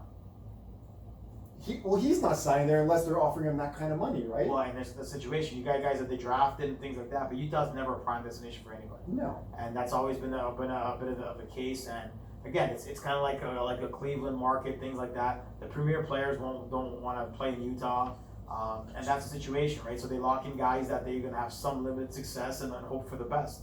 So Bogdanovich is there. Hopefully, we think he's healthy. He didn't go to the bubble. Conley ranked 71 ESPN. Conley looked terrible. I think to be honest, his days I think were numbered. He looked really rough. Pretty much done. I think Gobert and Mitchell. I obviously see them as a playoff team. Mm-hmm. They had some battle with the Clippers a few years ago, and there was like a 4-5 last year. You've always been a Jazz guy at the end of the day. But I don't think anymore. I'm kind of getting off it now. It's like this is like the last year and this year like their peak. How much better is Gobert? I don't think is getting much better. He's already who he is, which is a great player. Joe Ingles. Joe Ingles, I like. But I don't know. Are they going to win 2 rounds in the playoffs? I don't think so. They might win one, right? Stacked, right? There's too many teams. There's too many teams. Stacked. Team number 11, Toronto Raptors. So again, and again, we've already mentioned the Raptors. To me, and I think we basically, if we go down the thing, we have the Raptors as a 6th seed. We kind of had the same situation. 5-6, 5-6, like that. We kind of did the same thing last year. They ended up second in the Eastern Conference at the end of the day. So again, we're obviously keeping the Raptors light based off of what we've seen. Lost Surge, gained, Baines. Lost Surge and Gasol. But again, Gasol to me was already cooked. Yeah. And it all depends on what they get in improvements out of the young guys. We talked about OG already. They're going to need, health is going to play a major role. They're going to make the playoffs. Are the Raptors a championship contending team as currently constructed? I would say no. And again, we're fans, obviously. Yes or no question. Are they a championship caliber team if they trade Pascal and Norm for Harden? Yes or no? No. Because even with Harden's not a guy. Kawhi is one thing. Kawhi, you can legitimately say that Kawhi's had success, that you can see proven success with the Spurs. Harden is still one game away from maybe the best team of all time in Golden State, where they lost in Game 7 with Chris Paul. I know he's had some stinkers. Which is funny. He's had a lot of He's had some stinkers. And again, Harden's not the type of guy that I see leading a team to a championship. No. I'm just saying, like, if you have a guy that you're not going to get, the DeMar or Kyle or Pascal playoff failures, because like I've said 1,000 times on the show, then everybody else comes into their second, third, fourth. But he has, though, right? He's also shown success. He's had bad games, but he's also shown really good games. He's a higher echelon player in terms of DeMar and Kyle. He's a better. Do they have a better chance with or without Harden, the Raptors? For me, it's an easy yes. If they trade, depending on who they trade. Now, if Let's they just trade, say if they trade the whole Pascal and Norm, and 3 firsts. So Pascal and Norm. I would say that if he plays to his potential, they have a better opportunity because he's a better player than. And then Norman, bless his heart, he's still a bench guy more likely than not. He's not a real top end echelon starter. Would you say that Harden's a better player than Pascal? Absolutely. I'm not saying pull the trigger. I'm just asking. But it's also it's the culture thing. Like, do these guys play well with Harden? Harden's never been in a Raptors type offense before. He's a good Nick Nurse. But no matter where he goes, you got to change his game. Right. Back to the Raptors here. So we have Pascal ranked them at 24, Kyle at 30, Fred at 40, OG at 68. You think OG takes a big step this year? Again, going back to what we were discussing, I think OG is going to be the guy that they're hoping for a Pascal-like step that Pascal had a couple years ago. And that'll be the situation with them. And if he does do that, and maybe he overachieves, they'll be again, in the East, if you're looking at the big picture, a lot of it will do with health. That team, even without Kawhi, took the Celtics team, who, again, you could say maybe got a little bit better, got a little worse, lost Hayward, Kemba's hurt. Tristan Thompson. Tristan Thompson, is that going to be a huge improvement on a lot of things? Still in 7 games. Maybe they should not have been in it. I was going to say, the Raptors were a miracle shot in OG from being swept in that series. Let's not forget. I know that whatever happened, but they got dominated in 3 games. And we have to go back to the Raptors have that, and we always said you need a superstar player to win these championships. But you and don't without want it, and you don't, and again, Harden is a superstar player, but is he a superstar player that'll lead a team to a championship? I don't think so. There was a lot of questions about Kawhi when he got here. Did he want to play here? Did he want to leave as But soon he as he had got pedigree. here? He had pedigree. He had an MVP. But still He question. was a champion. Yeah. Harden. You're not gonna. But this is the thing. You're talking about superstars, guys that are gonna come. We talked about Utah. Guys aren't gonna go there. Yes. Players love Toronto. None of these guys are gonna sign in Toronto. We saw with Masai. What he did is he rolled the dice. We like you said. He had shown he won a Finals MVP. We knew he's a great player. Okay. Coming off a quad injury where he played like 10 games in an 82 game season. Question about injury. Questions about did he want to play for the Raptors. I think you have to roll the dice if Harden's available. So you would make that trade. I don't love trading 3 first-round picks. Yeah. Like that, like I just Especially don't like considering- that. But you have 2 years with him, and I think that, you know, with the guys they have now, to answer the question that I asked you is the team better with Harden, subtracting Norm and Pascal? Yes, in the regular season, and yes, in the playoffs. To just nail that head in the But is that technically true? If Harden goes there and jacks the offense, I don't think he's going to do that. It's not again. But It's not. if he It's goes not to 2K. Brooklyn, he's not doing that either, right? It's It doesn't not matter where he's 2K, right? going. Harden can really like what if he ruins the room? Like there's a lot, and you saw it. Like the Clippers had better talent. Were they a better team overall? I would say that that 7 game like what ended up happening. We're gonna get to It's that. rough. So again, Okay, so Raptors, so you you're for the Harden thing. I would rather roll my dice and then have Pascal and do some drafting and then see how it goes from there. Okay, and hope to get like a superstar in the draft. Or even get some situations where start June, or you end up with one of those once in a while you get one of those the Detroit Pistons situations and you win with a gluttony of really strong players. No star. It's a pipe dream. Okay. They Dallas probably Mavericks. thought it was a pipe dream in Dallas Detroit too. Mavericks number 10. I love Dallas. We'll get to the rankings in a second. They're getting back Powell. They're getting back Powell off the Achilles injury. He looked good in a few preseason games I saw. I'm like, these guys come off the Achilles injuries. It's a bad injury. I talked about it before. It pretty much forced Kobe Bryant into an earlier retirement. Mm-hmm. But guys, Kevin Durant looks okay. It's going to be interesting to play 72 games this year. But Powell looks good.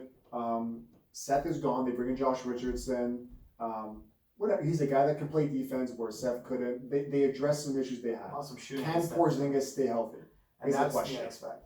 Without if Porzingis can't stay healthy, their ceiling, and again, Luka.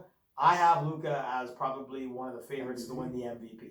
A guy that could be a walking triple double. Again, can't play a lick of defense still, but again, if Porzingis isn't healthy, they don't have a shot. If Porzingis can remain healthy, they have a shot. And that's basically the gist of it there. Will they make the playoffs? Absolutely.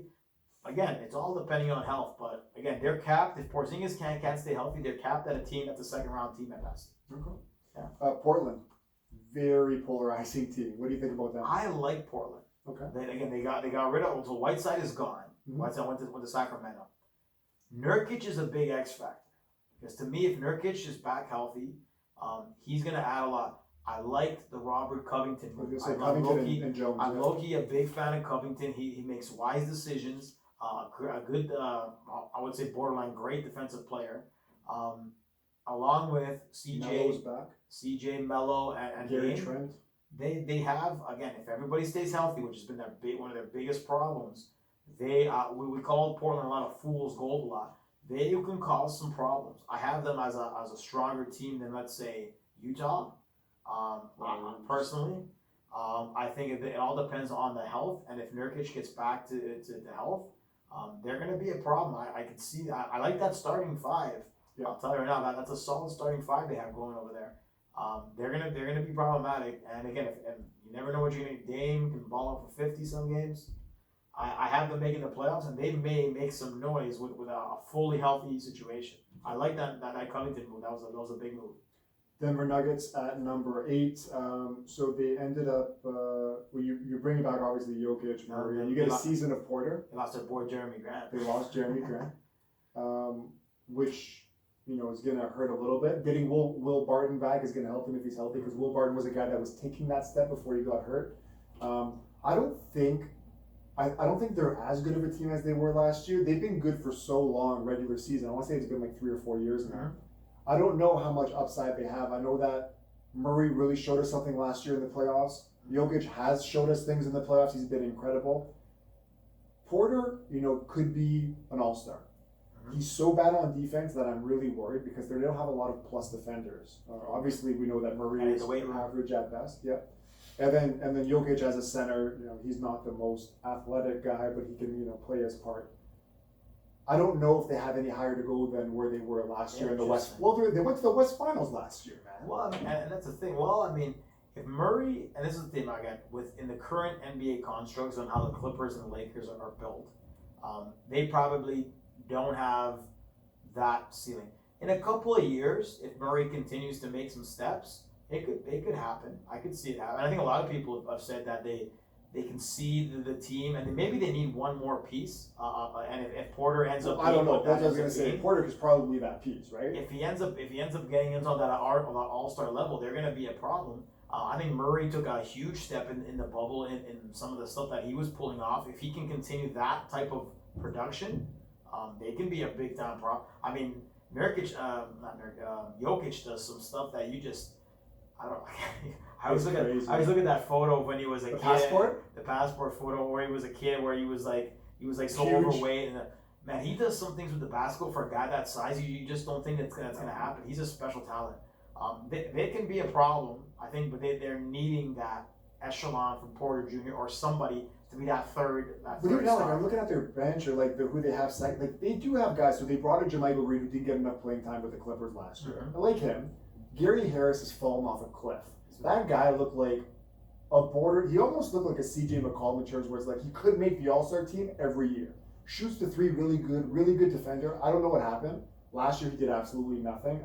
This is a massive year for him because he got paid. He's never been the same as he got paid.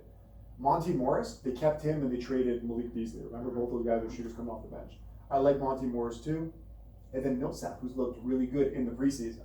He, at the end of the year, really faded. And he's obviously got to be 34 at least now, I want to say, right? Yeah, 34, 35. He's pretty much done. He's going to start for them. He's probably going to start for them. He's on those, he's on that Marc Gasol last legs type situation.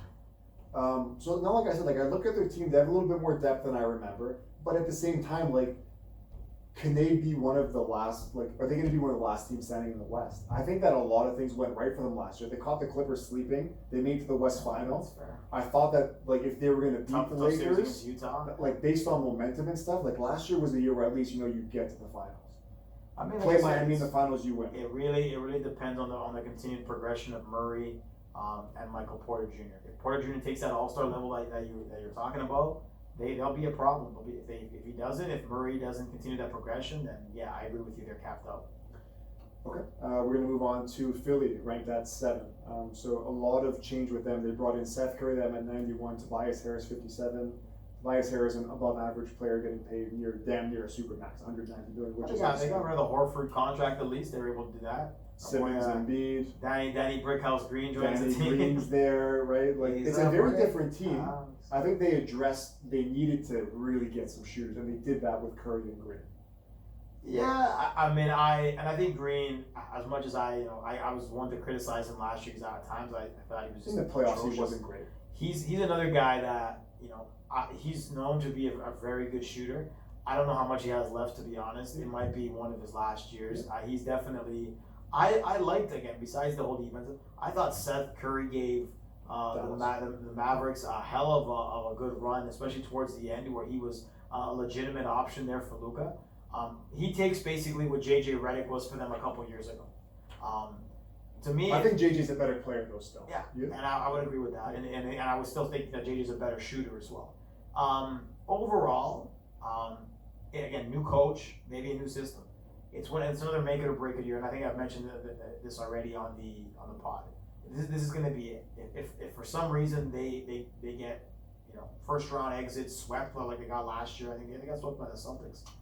It's over. Yes. Yeah, it's over. Yeah. They can't continue. And again, they might go in for Hardman and trade Ben Simmons, because again you have those Rockets ties with Daryl Morey over there.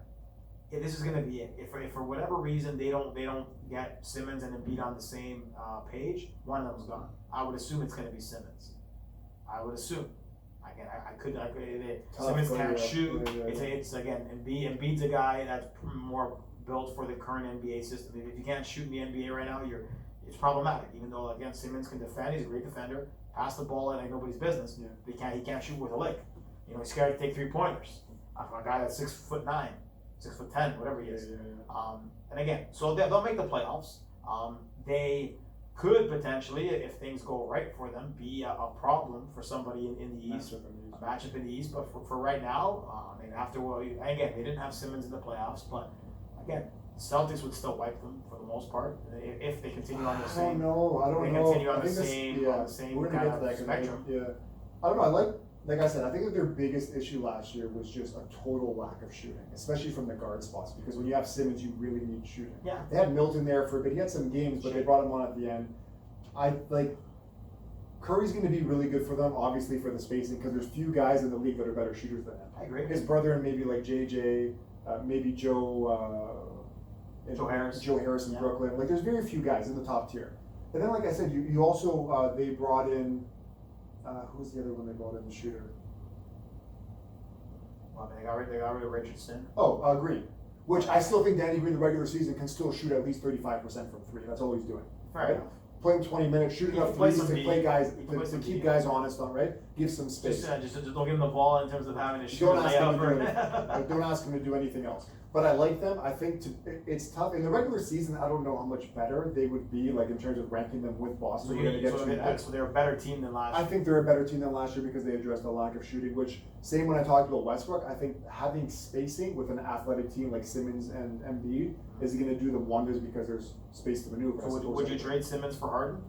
I don't think so. You don't think so? I don't think so. Interesting. Well, why would you? I think it's easier to get shooting than to trade Simmons, who's one of the best perimeter defenders in the league, ball handler, all that stuff. He's a very interesting and rare and strange player. He would be great if you learned how to shoot. Yeah, more than great actually. He'd be a super. But it's easier to find a Seth Curry than it is to find to trade and then bring in, like you said, a problem like Harden. Yeah, fair enough. So to answer the question, I think that the Celtics might finish with a better regular season than them, but I think that Philly might be able to beat them in the playoffs. Now we're going to get to Boston. Interesting. So Boston is bringing back pretty much the same team, except they lost. Wanamaker's going to Golden State, and then Gordon Hayward went to Charlotte. Which to he's me, been in and out of the lineup which to as well. me, you see that as a better. I mean, I've never been a Gordon Hayward guy, especially when he came to Boston. I thought that him and Brad Stevens, I think Brad gave him a lot of minutes from his Butler days, and they were together there. I was never a big proponent. I think, unfortunately, though I kind of hate his guts after what happened with the Raptors last year. Marcus Smart will get a lot more minutes. Marcus Smart, his shooting percentage is rather terrible, but he makes them better defensively. He hits big shots. Their lack, bringing Tristan Thompson was to put in their why not? They needed size. They're still their bench, the depth is kind of a problem. So that'll be an issue for them because they had guys like Wanamaker was a guy that at the end of the day was played a big role for them on the bench. Kemba's injured, and now they brought in the Jeff Teague. Jeff Teague is gonna end up being for a while. We can do some things. So he'll be the backup afterwards. They'll be Jason Tatum I think has another level to go to. So Jaylen Brown's gonna get better. Jaylen Brown again is another guy. So they'll be up there again. Or could they possibly? I probably thought that they should have probably made the finals. I had them over the Heat. Yeah. Considering now that you have the Brooklyn situation, are they going to get back to the Eastern Conference Finals? It pretty depends on the matchups. I think that they have the talent to, but we'll see what happens with the lack of bench scoring and if Kemba. Kemba was their biggest problem last year in the playoffs. Yeah. He just was while he was injured or whatever the heck he had. Wasn't great. He wasn't great, and he ended up costing them probably a spot in the finals because of his lackluster play. Miami Heat number 5. Now, we've seen teams get to the final or get to the conference final, exceed expectations, and then not kind of have the same season the next year. Sure. We saw that with Portland, injuries. Denver, I'm saying the same thing. I don't think Denver gets to the Western Conference final again. Miami Heat made it to the final. A lot of things went right for them. Mm-hmm. We talked about at the beginning of the year, last year, when they beat the Raptors. I feel like they beat the Raptors every time they played them almost. I was at one of the games in overtime at the beginning of the year. Heat? Yeah, it was if they got Jimmy Butler, they've been a different team. Well, the Raptors beat the Heat in the bubble, I remember. No, but I'm saying like before, like in the they were actual a good regular team. season, They were a like, tough matchup for the Raptors with Bam. Bam always gave Pascal the problems. Raptors scored like 70-something points in Miami in one of the regular season games. How do you think Miami is this year? So again, the Miami situation, you look at, again, we've talked about how Jimmy and Bam and so on. Again, they gave Gordon Dragic a new contract. I thought, to be honest, before last year, I thought Dragic was another guy that was on his last legs. I thought he was literally maybe a year or two from retirement. He got paid. 2-year deal instead of a 15 year. Bam's gonna be better. I would assume Bam's gonna take another step. So he's gonna be solid. He's gonna be better. A lot of their will rely upon they lost Crowder. They ended up losing again the dunker from Space. Derrick Jones. Derrick Jones. They lost Derrick Jones. A lot of it's going to be on the adaptation of what they're going to get from Duncan Robinson, Hero again, and Jack Harlow's favorite basketball player, Tyler Hero. Shout out to that song; it's actually a pretty legit song. And again, that'll be it. If Tyler Hero ends up becoming a more, again, had a pretty great rookie year. If all for all. No, of course. As much as I made fun of the whole lip thing, and then he got destroyed by LeBron in that situation. Mm-hmm. He's a solid shooter. He's got a lot of potential. They still have none. They still have none. None kind of fell off a little bit in the bubble in the playoffs. I don't know if he got COVID or he got hurt, but he wasn't the same in the bubble. Definitely wasn't. He lost his starting spot again. It almost like they banished him. And then you get the social situations. We're going to get off Olynyk and these other guys. They got Harkless, who they brought in, who's a decent guy. Iggy's still there. Yeah, again, but Iggy's also. Yeah, but he was decent in the playoffs. That's fine. And then like you said, Olynyk, Duncan Robinson, Adebayo, and then they brought in the kid from Kentucky, Precious. I don't remember the last name. Nakamura or something like that. Yes. Another big, who I think that's going to contribute right away. He's looked really good. Miami's been one of the best drafting teams in basketball. They'll be again. Will they make the NBA Finals? I would say no, but they'll be in the hunt to make it maybe to the conference finals. Again, I didn't think that they would beat the Bucks last year, and then they had to their lunch. Yeah. And I didn't think they beat the Celtics afterwards, and they got through them. So again, the will of Jimmy Butler. And so forth. Again, and if Bam takes another step, they'll be a problem. And again, they're entitled. I would say they're in title contention. Are they a better team than Boston? I would say because of the depth and Kemba's injury and not knowing what you're going to get from that situation, I would say yes. Is Jason Tatum still the best player on either team? Yes. That might be the answer to the question. And again, but here's the thing. If it was Jason Tatum and Jaylen Brown against Bam and Jimmy, I take Bam and Jimmy. Because I think that while Jalen's a very good player, I think that Bam still has another, just like Jason Tatum has another level to go to. I think Bam will end up being a problem. And I think that Jimmy's a better player than Jaylen Brown. Yeah. Okay. That's going to be, I think those two teams are going to be fighting for third all year, with the team now we're going to get to in Brooklyn. So Brooklyn is 4. Obviously, the Bucks are going to be the top team in the East in most preseason rankings. Yes. Let's talk about Brooklyn. They're about to tip off in like 10 minutes. Obviously, Durant's back. He looks really good. Kyrie, Caris LeVert, Dinwiddie, Jared Allen, Joe Harris. A lot of guys in the top 100. Very good team. DeAndre Jordan's still there. Harris shooting. Yeah. This team, if they're healthy, we can't say we'd be surprised if they get to the finals with KD and Kyrie. I would say if they're full, but again, we take this the same thing that we have to be very careful with the situation because we have what happened with the Clippers. Look, we did the same thing last year. The situation here is you have, and again, when they faced the Raptors in the playoffs, they were, they had guys that came off the street. They were so injured. You have, and here's the thing why I don't think they'll make it in the first year. One is I don't buy that Kyrie's going to be healthy all year. It's never the case, and he always destroys locker rooms.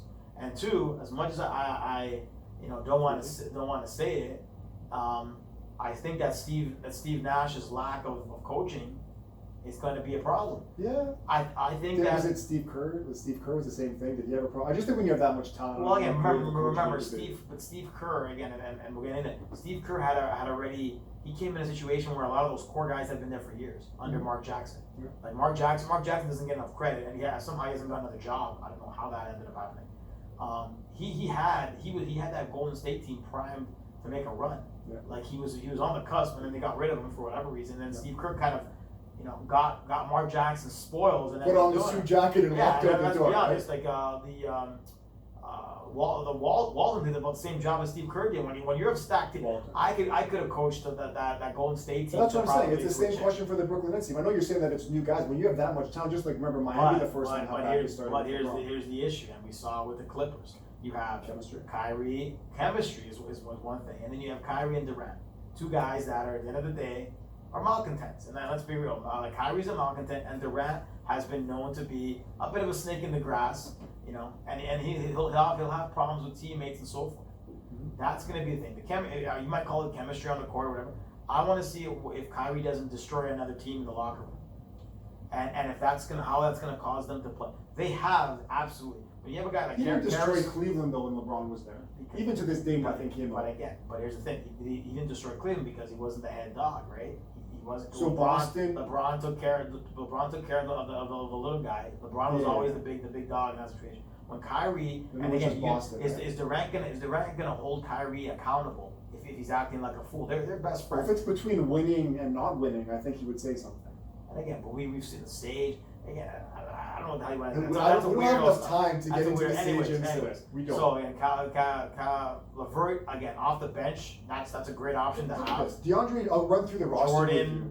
Jordan, Allen, Caruso, Jeff Green, Jeff Green is who he is. Wilson Chandler, Shamet, who they brought in, Timothy Luwalu, Chris LeVert, Tyler Johnson, Joe Harris, Kyrie Irving, Dinwiddie, Bruce Brown, another they have guys that have play. And again, it's all going to be depending on the situation and health. But even KD in those guys. So here's the situation. So if let's say Kyrie goes down with another leg injury for that might be a better thing for the team. Do they make the finals with just KD and the change? I think they do. I think they can.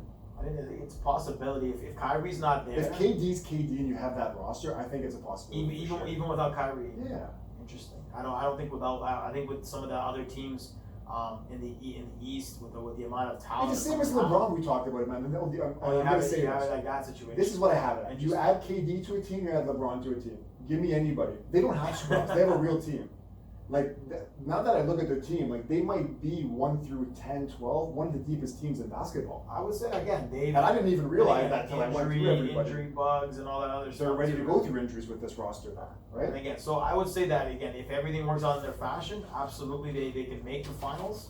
I will give you a better, answer at mid-season from what I see. Yeah, fair enough. I think because I jumped the gun with the Clippers last year. And then the problems started happening, so I would say that they would be with the Bucks they'd be top 2. Okay, so LA Clippers at number 3 they have them there. So you got Marcus Morris Sr. at 99, Beverly at 90, which is high for me. Ibaka 66, Paul George 20, 66. Kawhi Leonard. I love Serge, but I don't know about that. Kawhi Leonard 5. So Doc's gone, Harrell's gone, new coach Tyronn Lue, NBA champion coach Tyronn Lue. They still got Lemon Pepper though. They still got Lemon Pepper Lou. Oh, still got Lou. And then they just brought in the guy from Detroit. They just signed that massive extension. Kennard, which is Kennard, yeah. Well, I think it's an upgrade over Shamet. It's a lot of money. He's a bit of a playmaker. Well, that's just the market, right? I saw, and then every signing you're saying is a lot of money. Again, so Tyronn Lue, and so let's look at. I have a lot to say here. So look at the big picture. So obviously they're obviously gonna come out motivated. They're going to come out motivated because they were embarrassed last year. The Nuggets thing was massively embarrassing. The Game 7s with even Kawhi had an atrocious Game 7. Do they have the talent? Are they better than last year? If I had to compare, you lose Harrell, you pick up Ibaka. We'll call that. That's an upgrade. I think it's a simple upgrade. I think it's a simple upgrade. Especially in the playoffs. It's a simple upgrade. I would suggest that again, depending on the situation. I don't know if I would call it an upgrade. I like Harold. What Harold brings to the table. Maybe I'm a little higher on Harold. I like the dog in him. He's a bench guy. He's not a guy you're going to play in the playoffs. Six man of the year. Again, at the end of the day, we can go through that. Kennard's probably better than Shaman. Their biggest issue, and something that's been talked about. They don't have a legitimate point guard. They don't. Lou's not that guy, and Patrick Beverly's not that guy. And until they get that taken care of, they're gonna have a lot of the same problems. Now they're gonna run a triangle offense. Is that what they said they're doing? Yeah, with Tyronn. Tyronn gonna do triangle offense around Kawhi. We'll see what happens. They have the talent. They didn't lose. They lost maybe some big players. I think they could have used Rondo. And that was a lot of situation. They could speculation they could have used Rondo. Well, really, we could have used him. Yeah. But it's all going to be the same situation. Or now, you got one malcontent. They're talking about like getting rid of Lemon Pepper. Lou, shout out to his fun time Magic City. Magic City. Shout out to Magic City with those wings. Haven't visited. I may go there at some point in my future life. PG-13. PG-13. I'm talking about PG-13. Keep it PG-13. We can talk about his wedding if you want to. Way off P, as he was being called after that game. Way off P. To the three-pointer and then the hang. And so he blamed a lot of that on Doc. He's going to use like Ray Allen, and again, it's that situation where players play. And here's the situation. Again, we look at the Kawhi Raptors and then the situation there.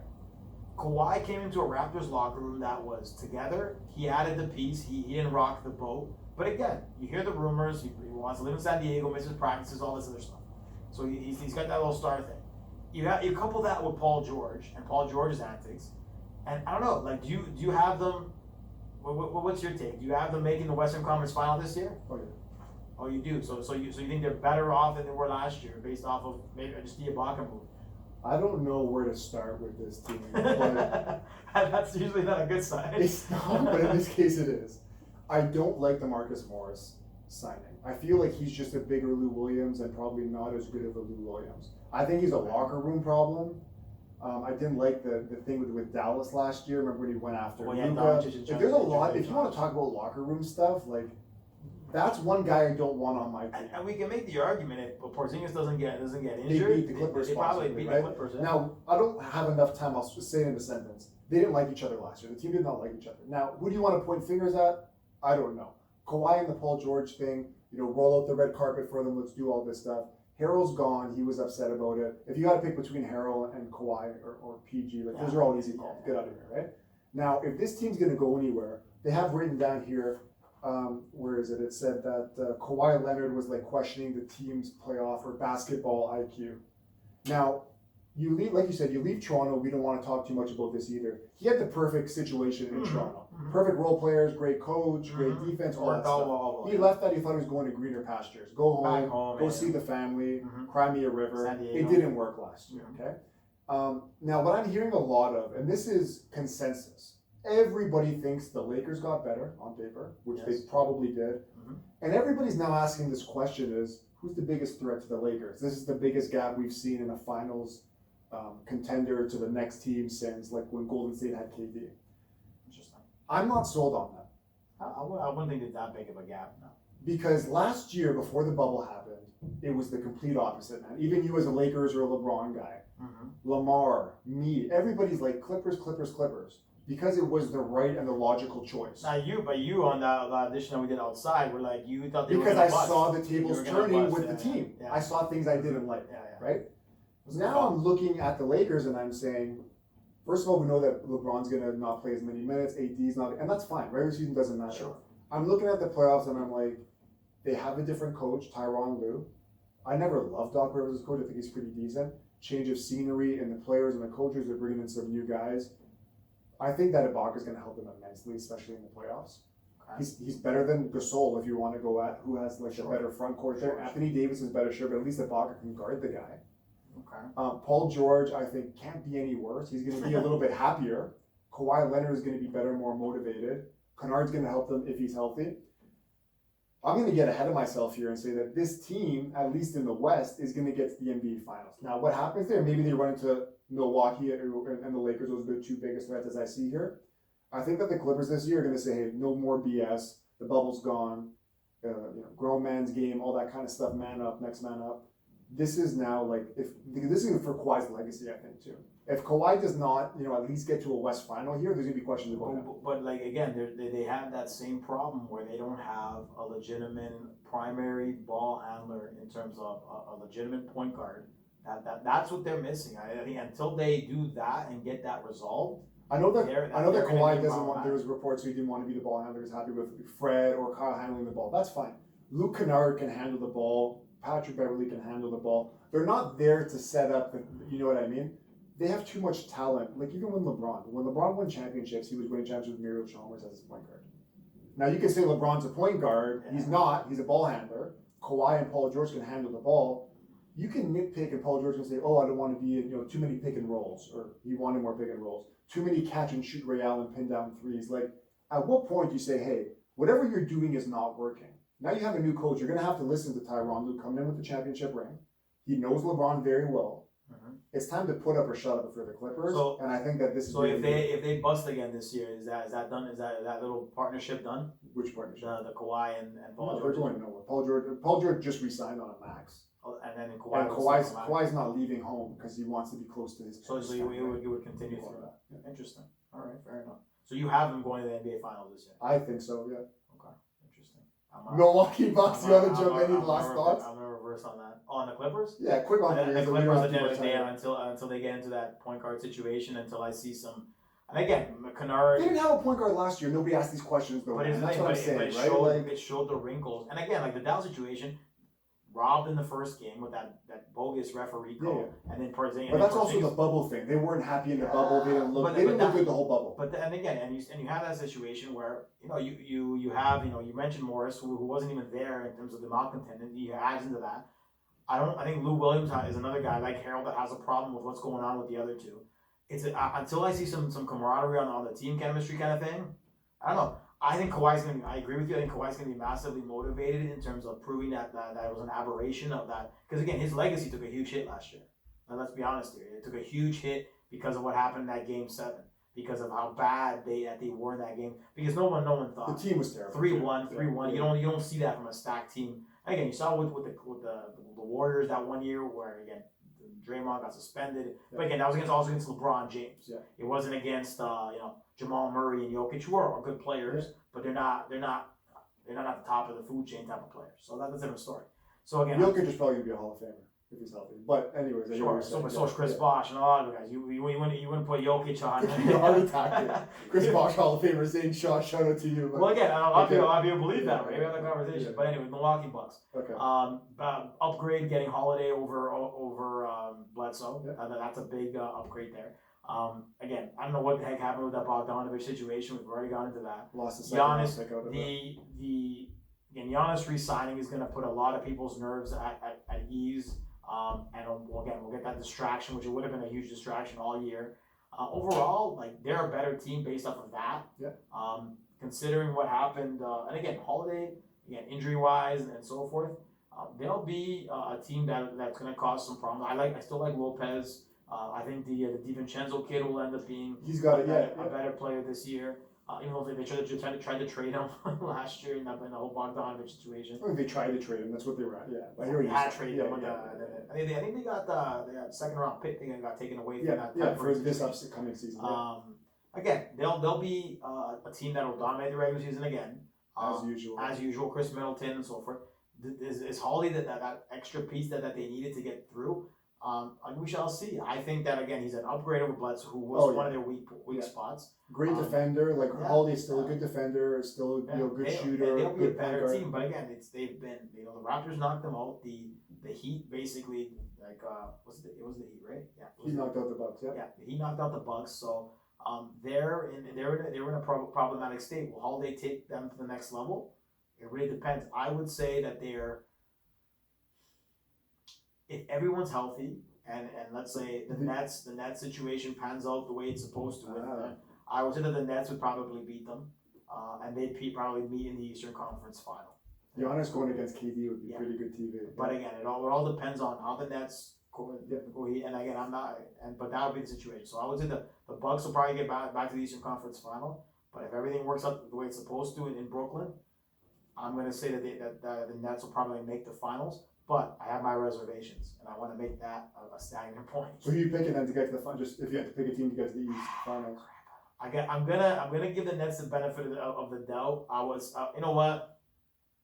No, I'm gonna change my mind. I'm gonna say that the Bucks will actually make it this year.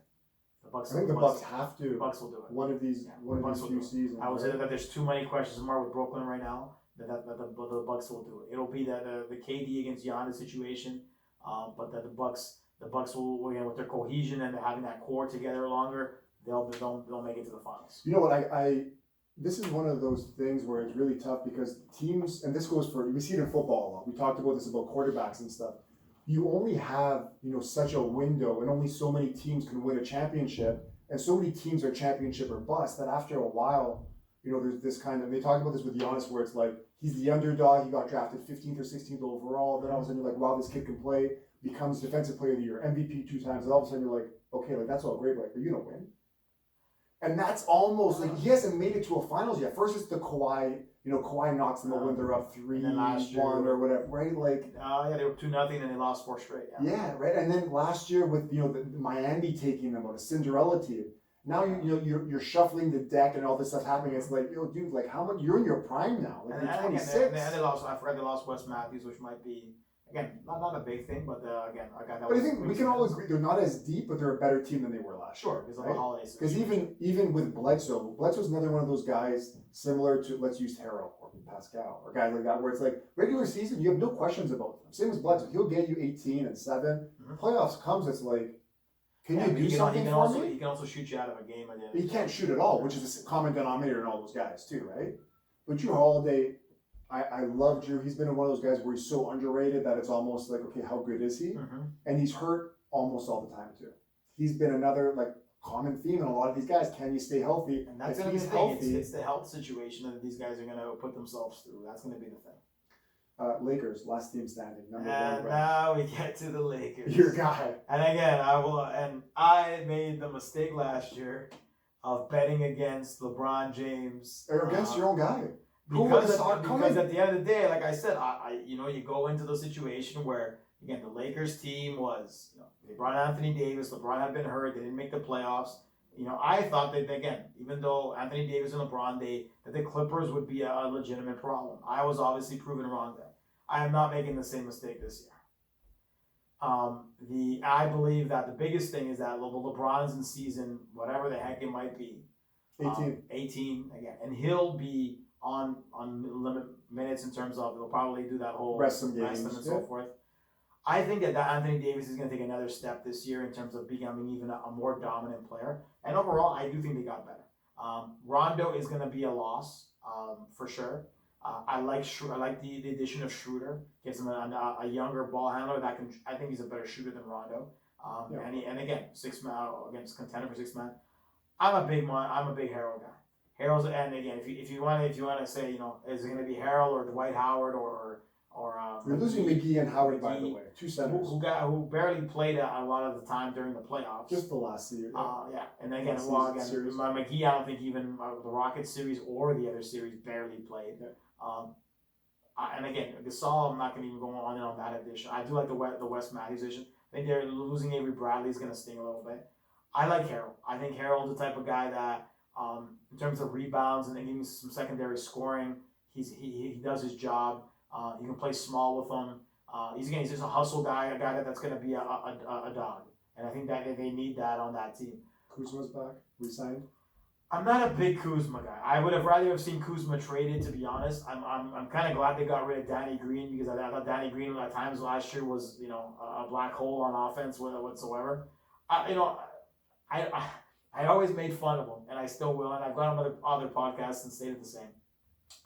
Alex Caruso looks like a guy that you'd see at LA Fitness, going in and having some good games. But the son of a gun can really get it done. I don't know. Again, he's got a lot of heart. He plays his butt off.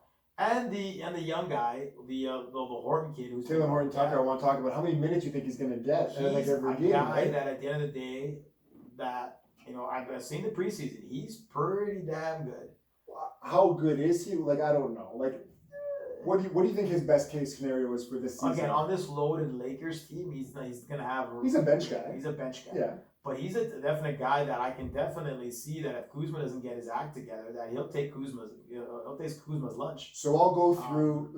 I'll just go through with you who they started with their last game against Phoenix, which was the starter. So you got AD, LeBron, mm-hmm. KCP, Kuzma, and Gasol, which is pretty much their starting lineup, right? Now you can swap Kuzma. Now Schroeder didn't play the game, so swap Schroeder for Kuzma. That's fine. So first guy off the bench, Taylor Horton Tucker, Montrezl Harrell, Wes Matthews, Caruso, Marcus Morris. That's their rotation. Yeah. So I think that based off of what I see, I think again having to go through that, the young kid's gonna have to earn a lot of those minutes because again, he's gonna have to played the battle. most minutes off the bench. Yeah, 23 minutes. because he's earned it. Like you never would have, and nobody would have really said that like 3 weeks ago that he'd be the guy he'd be the first guy off the bench. He's improved so much, and LeBron was, and again, LeBron's the type of guy that usually Praises players that he legitimately thinks the kid's gonna be a top end talent. A top end talent. Can you quote like what does that Well, mean? again, a top end talent means the kid's gonna be a player. Like I think like a rotation guy, or well, I'm not gonna say he's gonna be an all-star level. like an OG but he kind could of be player. He could be a starter on a good team. Wow, which is pretty good at the end of the day. And from what I've seen, again, preseason you never know how he's much only you guys. 20 years old. I thought he was a few years older. The 20-year-old kid. I think they got him. 2019 draft by a second round Magic. Pick. Yeah, he looked for a second round pick. He looks very very good. Yeah. And again, what are you getting? Morris last year. I don't know how much. Yeah, you're I play him out over of- Morris for sure. Yeah. and things along that nature. I don't know about starting a solid center. I'm not really sold. Well, I think on that's that. one of those things, same as Dwight or McGee, where you start them and then 5 minutes in you're subbing them off, right? And that's why I think they would have to go in terms of getting again. Harold's going to get a lot of those minutes. Probably he's undersized there, but you can always play AD more at the center role in that situation there. Again, I have them winning another one based on the fact that I think DJ Khaled another one. I think that again, I think AD is going to be even better. I think AD's now got a taste of winning. He was a monster in a lot of the situations last year, and I don't know. I think LeBron's thirsty for one more, and then I do think that this will be it. If I'm being honest with this, LeBron's last year. This is the last. No, not his last year, but Last year being the titles. last year. I would say that they with LeBron being that second thing because I mean we all. And we were talking about over Tom Brady over the break and stuff like that. Yeah, after a while, once you hit that 30, that 37, 38-year-old, even Michael, when he came back, was in a rough spot. Yeah, at the end of the day, it'll probably be his last real window. Maybe next year, but I don't know. I guess unless he just does the father time thing goes, he'll end up beating Kareem's record for points, which would be phenomenal. But this will be his last real. Will it be phenomenal? Oh, absolutely phenomenal for a pass first player, absolutely. Again, that's what he's more of a Magic Johnson than he ever was a Michael Jordan in terms of scoring. It's a shame we can't get Lamar on. Well, but he, again, I think it was our friend Woods that had that simple quote that men lie, women lie, and facts don't. At the end of the day, numbers don't, or facts are numbers. And he should say that to the special correspondent. Again, I have the tape to prove it. And that's just the reality of things. You can go on all about LeBron this, LeBron that. The facts are going to state that at the end of the day, if he remains healthy, knock on wood, he's going to beat that Kareem record, which is phenomenal. Yeah. And again, you can't take away the accomplishment from someone that does that, and so forth. So again, if he wins a 5, it's not going to turn the conversation over to anything else, and we can go on about an hour about all that. But again, this will be the last one. I have the Lakers. I'm going to say the Lakers-Bucks final will be what I predict in terms of that. So pretty much the 1 versus 1 what they've been last year. I would say that. But again, I'm more worried in terms of the Bucks situation because of the Nets than I am about the Lakers. Because again, unless the Clippers make some big time maneuvers, I think at certain spots they're going to be in a little bit more trouble. Okay. And if you were to play with that series, then the Lakers. And I'm hoping for a Lakers Clippers Western Final. I think everybody wants to see that. Yeah. I wanted to see that last year. I thought we. And you think if they played each other, the Lakers win, obviously, right? Like, I think it would go a 7-game series, and but again, it's just that So we look at Paul George in the playoffs has had his issues. Who would be going into the proven situation? Kawhi's been a playoff. Paul George was good with Indiana. Since he left Indiana, he hasn't been the same.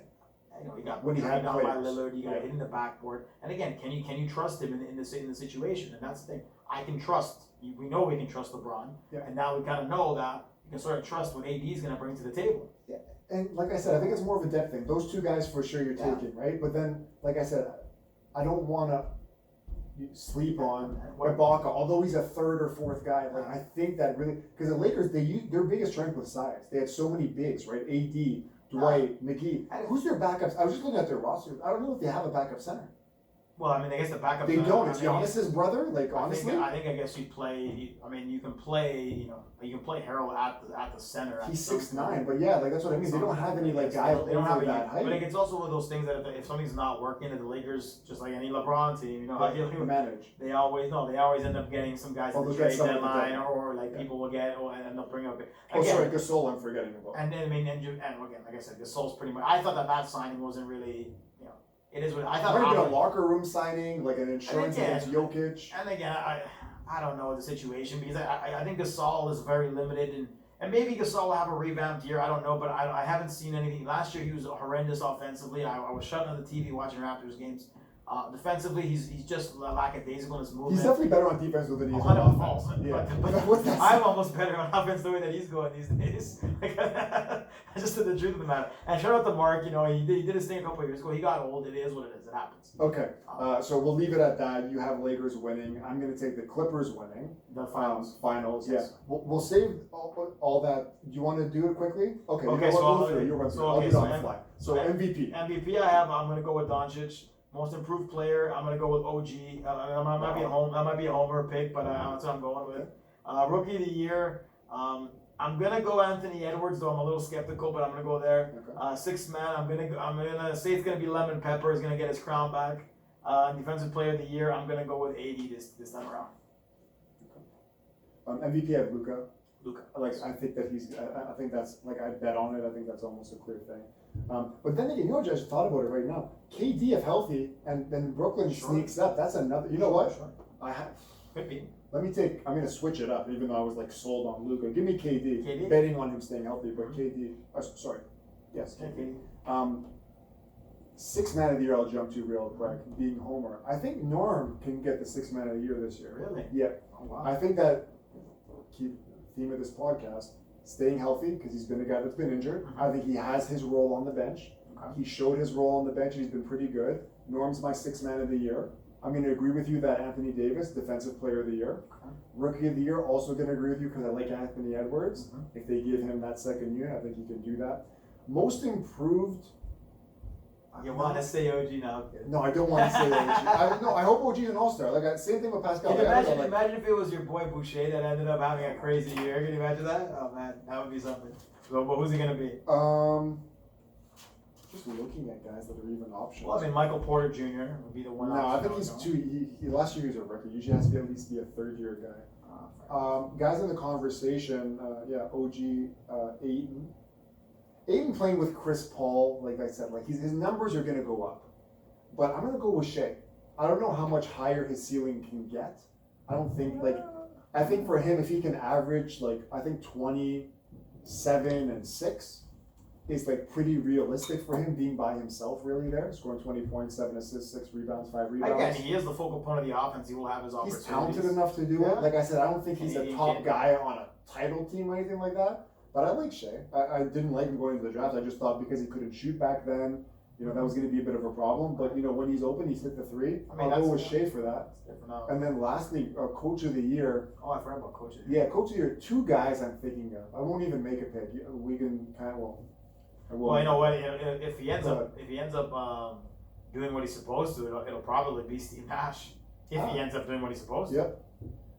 So guys, I would say in conversation, Nash, Stan Van Gundy in New Orleans, if they have to at least get in the playoffs. And then Monty Williams in Phoenix, I think are probably your lead guys. No, you're not going to think that Nick Nurse isn't going to defend the crown. Well, with the I think the Raptors need to finish second, I think at least for him to do that. I think last year, he got given a lot of credit because they weren't predicted to do all that well, and he did ended up being better than the regular season record last year. So that makes sense. Okay, that's done. What we'll do is, since we won't get together happy holidays, everybody. Christmas Day game. Let's do this because even though it's in a few days, I'll just read them off to you. All right. First game, so Pelicans at the Heat. I always get these magnificently wrong every year, so I want to go against Pelicans at the Heat. Pelicans at Heat. There's no fans anywhere, but yeah, Pelicans at Heat. I'm gonna go with Miami. Okay. I'll take the Pelicans. Yeah, you usually clean up on these games, so I don't love this pick, because I think that Miami's really deep. It's their first game. I think New Orleans is going to get better as the season goes on. But I'll take the Pelicans. Like I said, I think that Lonzo is really going to have a fire under his butt this year, especially fighting for that contract. Zion there, I think he's going to be a beast for anybody inside. I really want to see Zion go against Bam on the inside. Height advantage, but the strength, that's going to be a good matchup. So I'll take Pels. You got Miami. Second game, Golden State going to the Bucks. The Bucks at home are usually almost unbeatable, so I'm gonna go with the Bucks. I'm gonna agree with you there. Milwaukee. Third game, 5 o'clock. I'll tell you the spreads after because I don't want to do too much. Brooklyn at Boston, 5 o'clock game. Brooklyn at Boston. Pretty evenly matchup there. I'm gonna take the Celtics to win that game. Okay. Had it been in Brooklyn, I might have picked it. But getting into that, no fans, you still think it's a big deal? The Guardian situation. I think it's a deal. I also think that again with I think that those Boston guys come out hyped to play Kyrie because they still have some bitter feelings. So I'm gonna go Celtics. I'm gonna take Brooklyn. Dallas at Lakers. That's gonna be a good game. 8 o'clock. The Lakers. Okay. Just trying to think of Dallas, like who they have coming. But I think Porzingis is still injured, right? Or maybe he's back. I'm not sure he is still hurt. I'll go Lakers too. I just think you need Porzingis back to win that game. I think, and Richardson's coming in, Curry's gone. I think they need some time. I think they win the first game. Last game, really good one. 3-1. Clippers at Nuggets. I'll be watching that one on Christmas night. The Clippers will win that game. Really? Okay, so spread there is -1 Clippers, which is pretty even. I'm gonna Denver's a hard place to play because of also the mile high situation. Yes. Yeah. I think that the Clippers will come out they were embarrassed and they got like slagged all over social media. They're gonna come out real hard for that game, so I'm gonna take the Clippers to win that game. Okay, so you got Miami, Milwaukee, Boston, Lakers, Clippers. I have Pelicans, Milwaukee, Brooklyn, Lakers, Clippers. So it's I think I'm gonna do, even though we just made our predictions, I think we're both gonna go 4 and 5. I think that Miami's gonna win, which will help you, and I think Brooklyn's gonna beat Boston. I think the other games that we agree on, Lakers, Clippers both win, I think, and then I think Milwaukee will. 4 out of 5, you think? I think we'll both go 4 out of 5. Again, I usually have really bad luck with the Christmas game, so I think both. If I go 4 out of 5, it'd be definitely the first time in years that I usually get about 2 out of 5 or maybe 1 out of 5. So I usually Christmas Day games don't go the way they're supposed to. So if that's the case, I'll take that as a W. Right. That does it for the season preview. We'll see you guys in the new year. Happy New Year, happy holidays. Be safe and go Raps. Let's go. Enjoy the season, guys. Take care.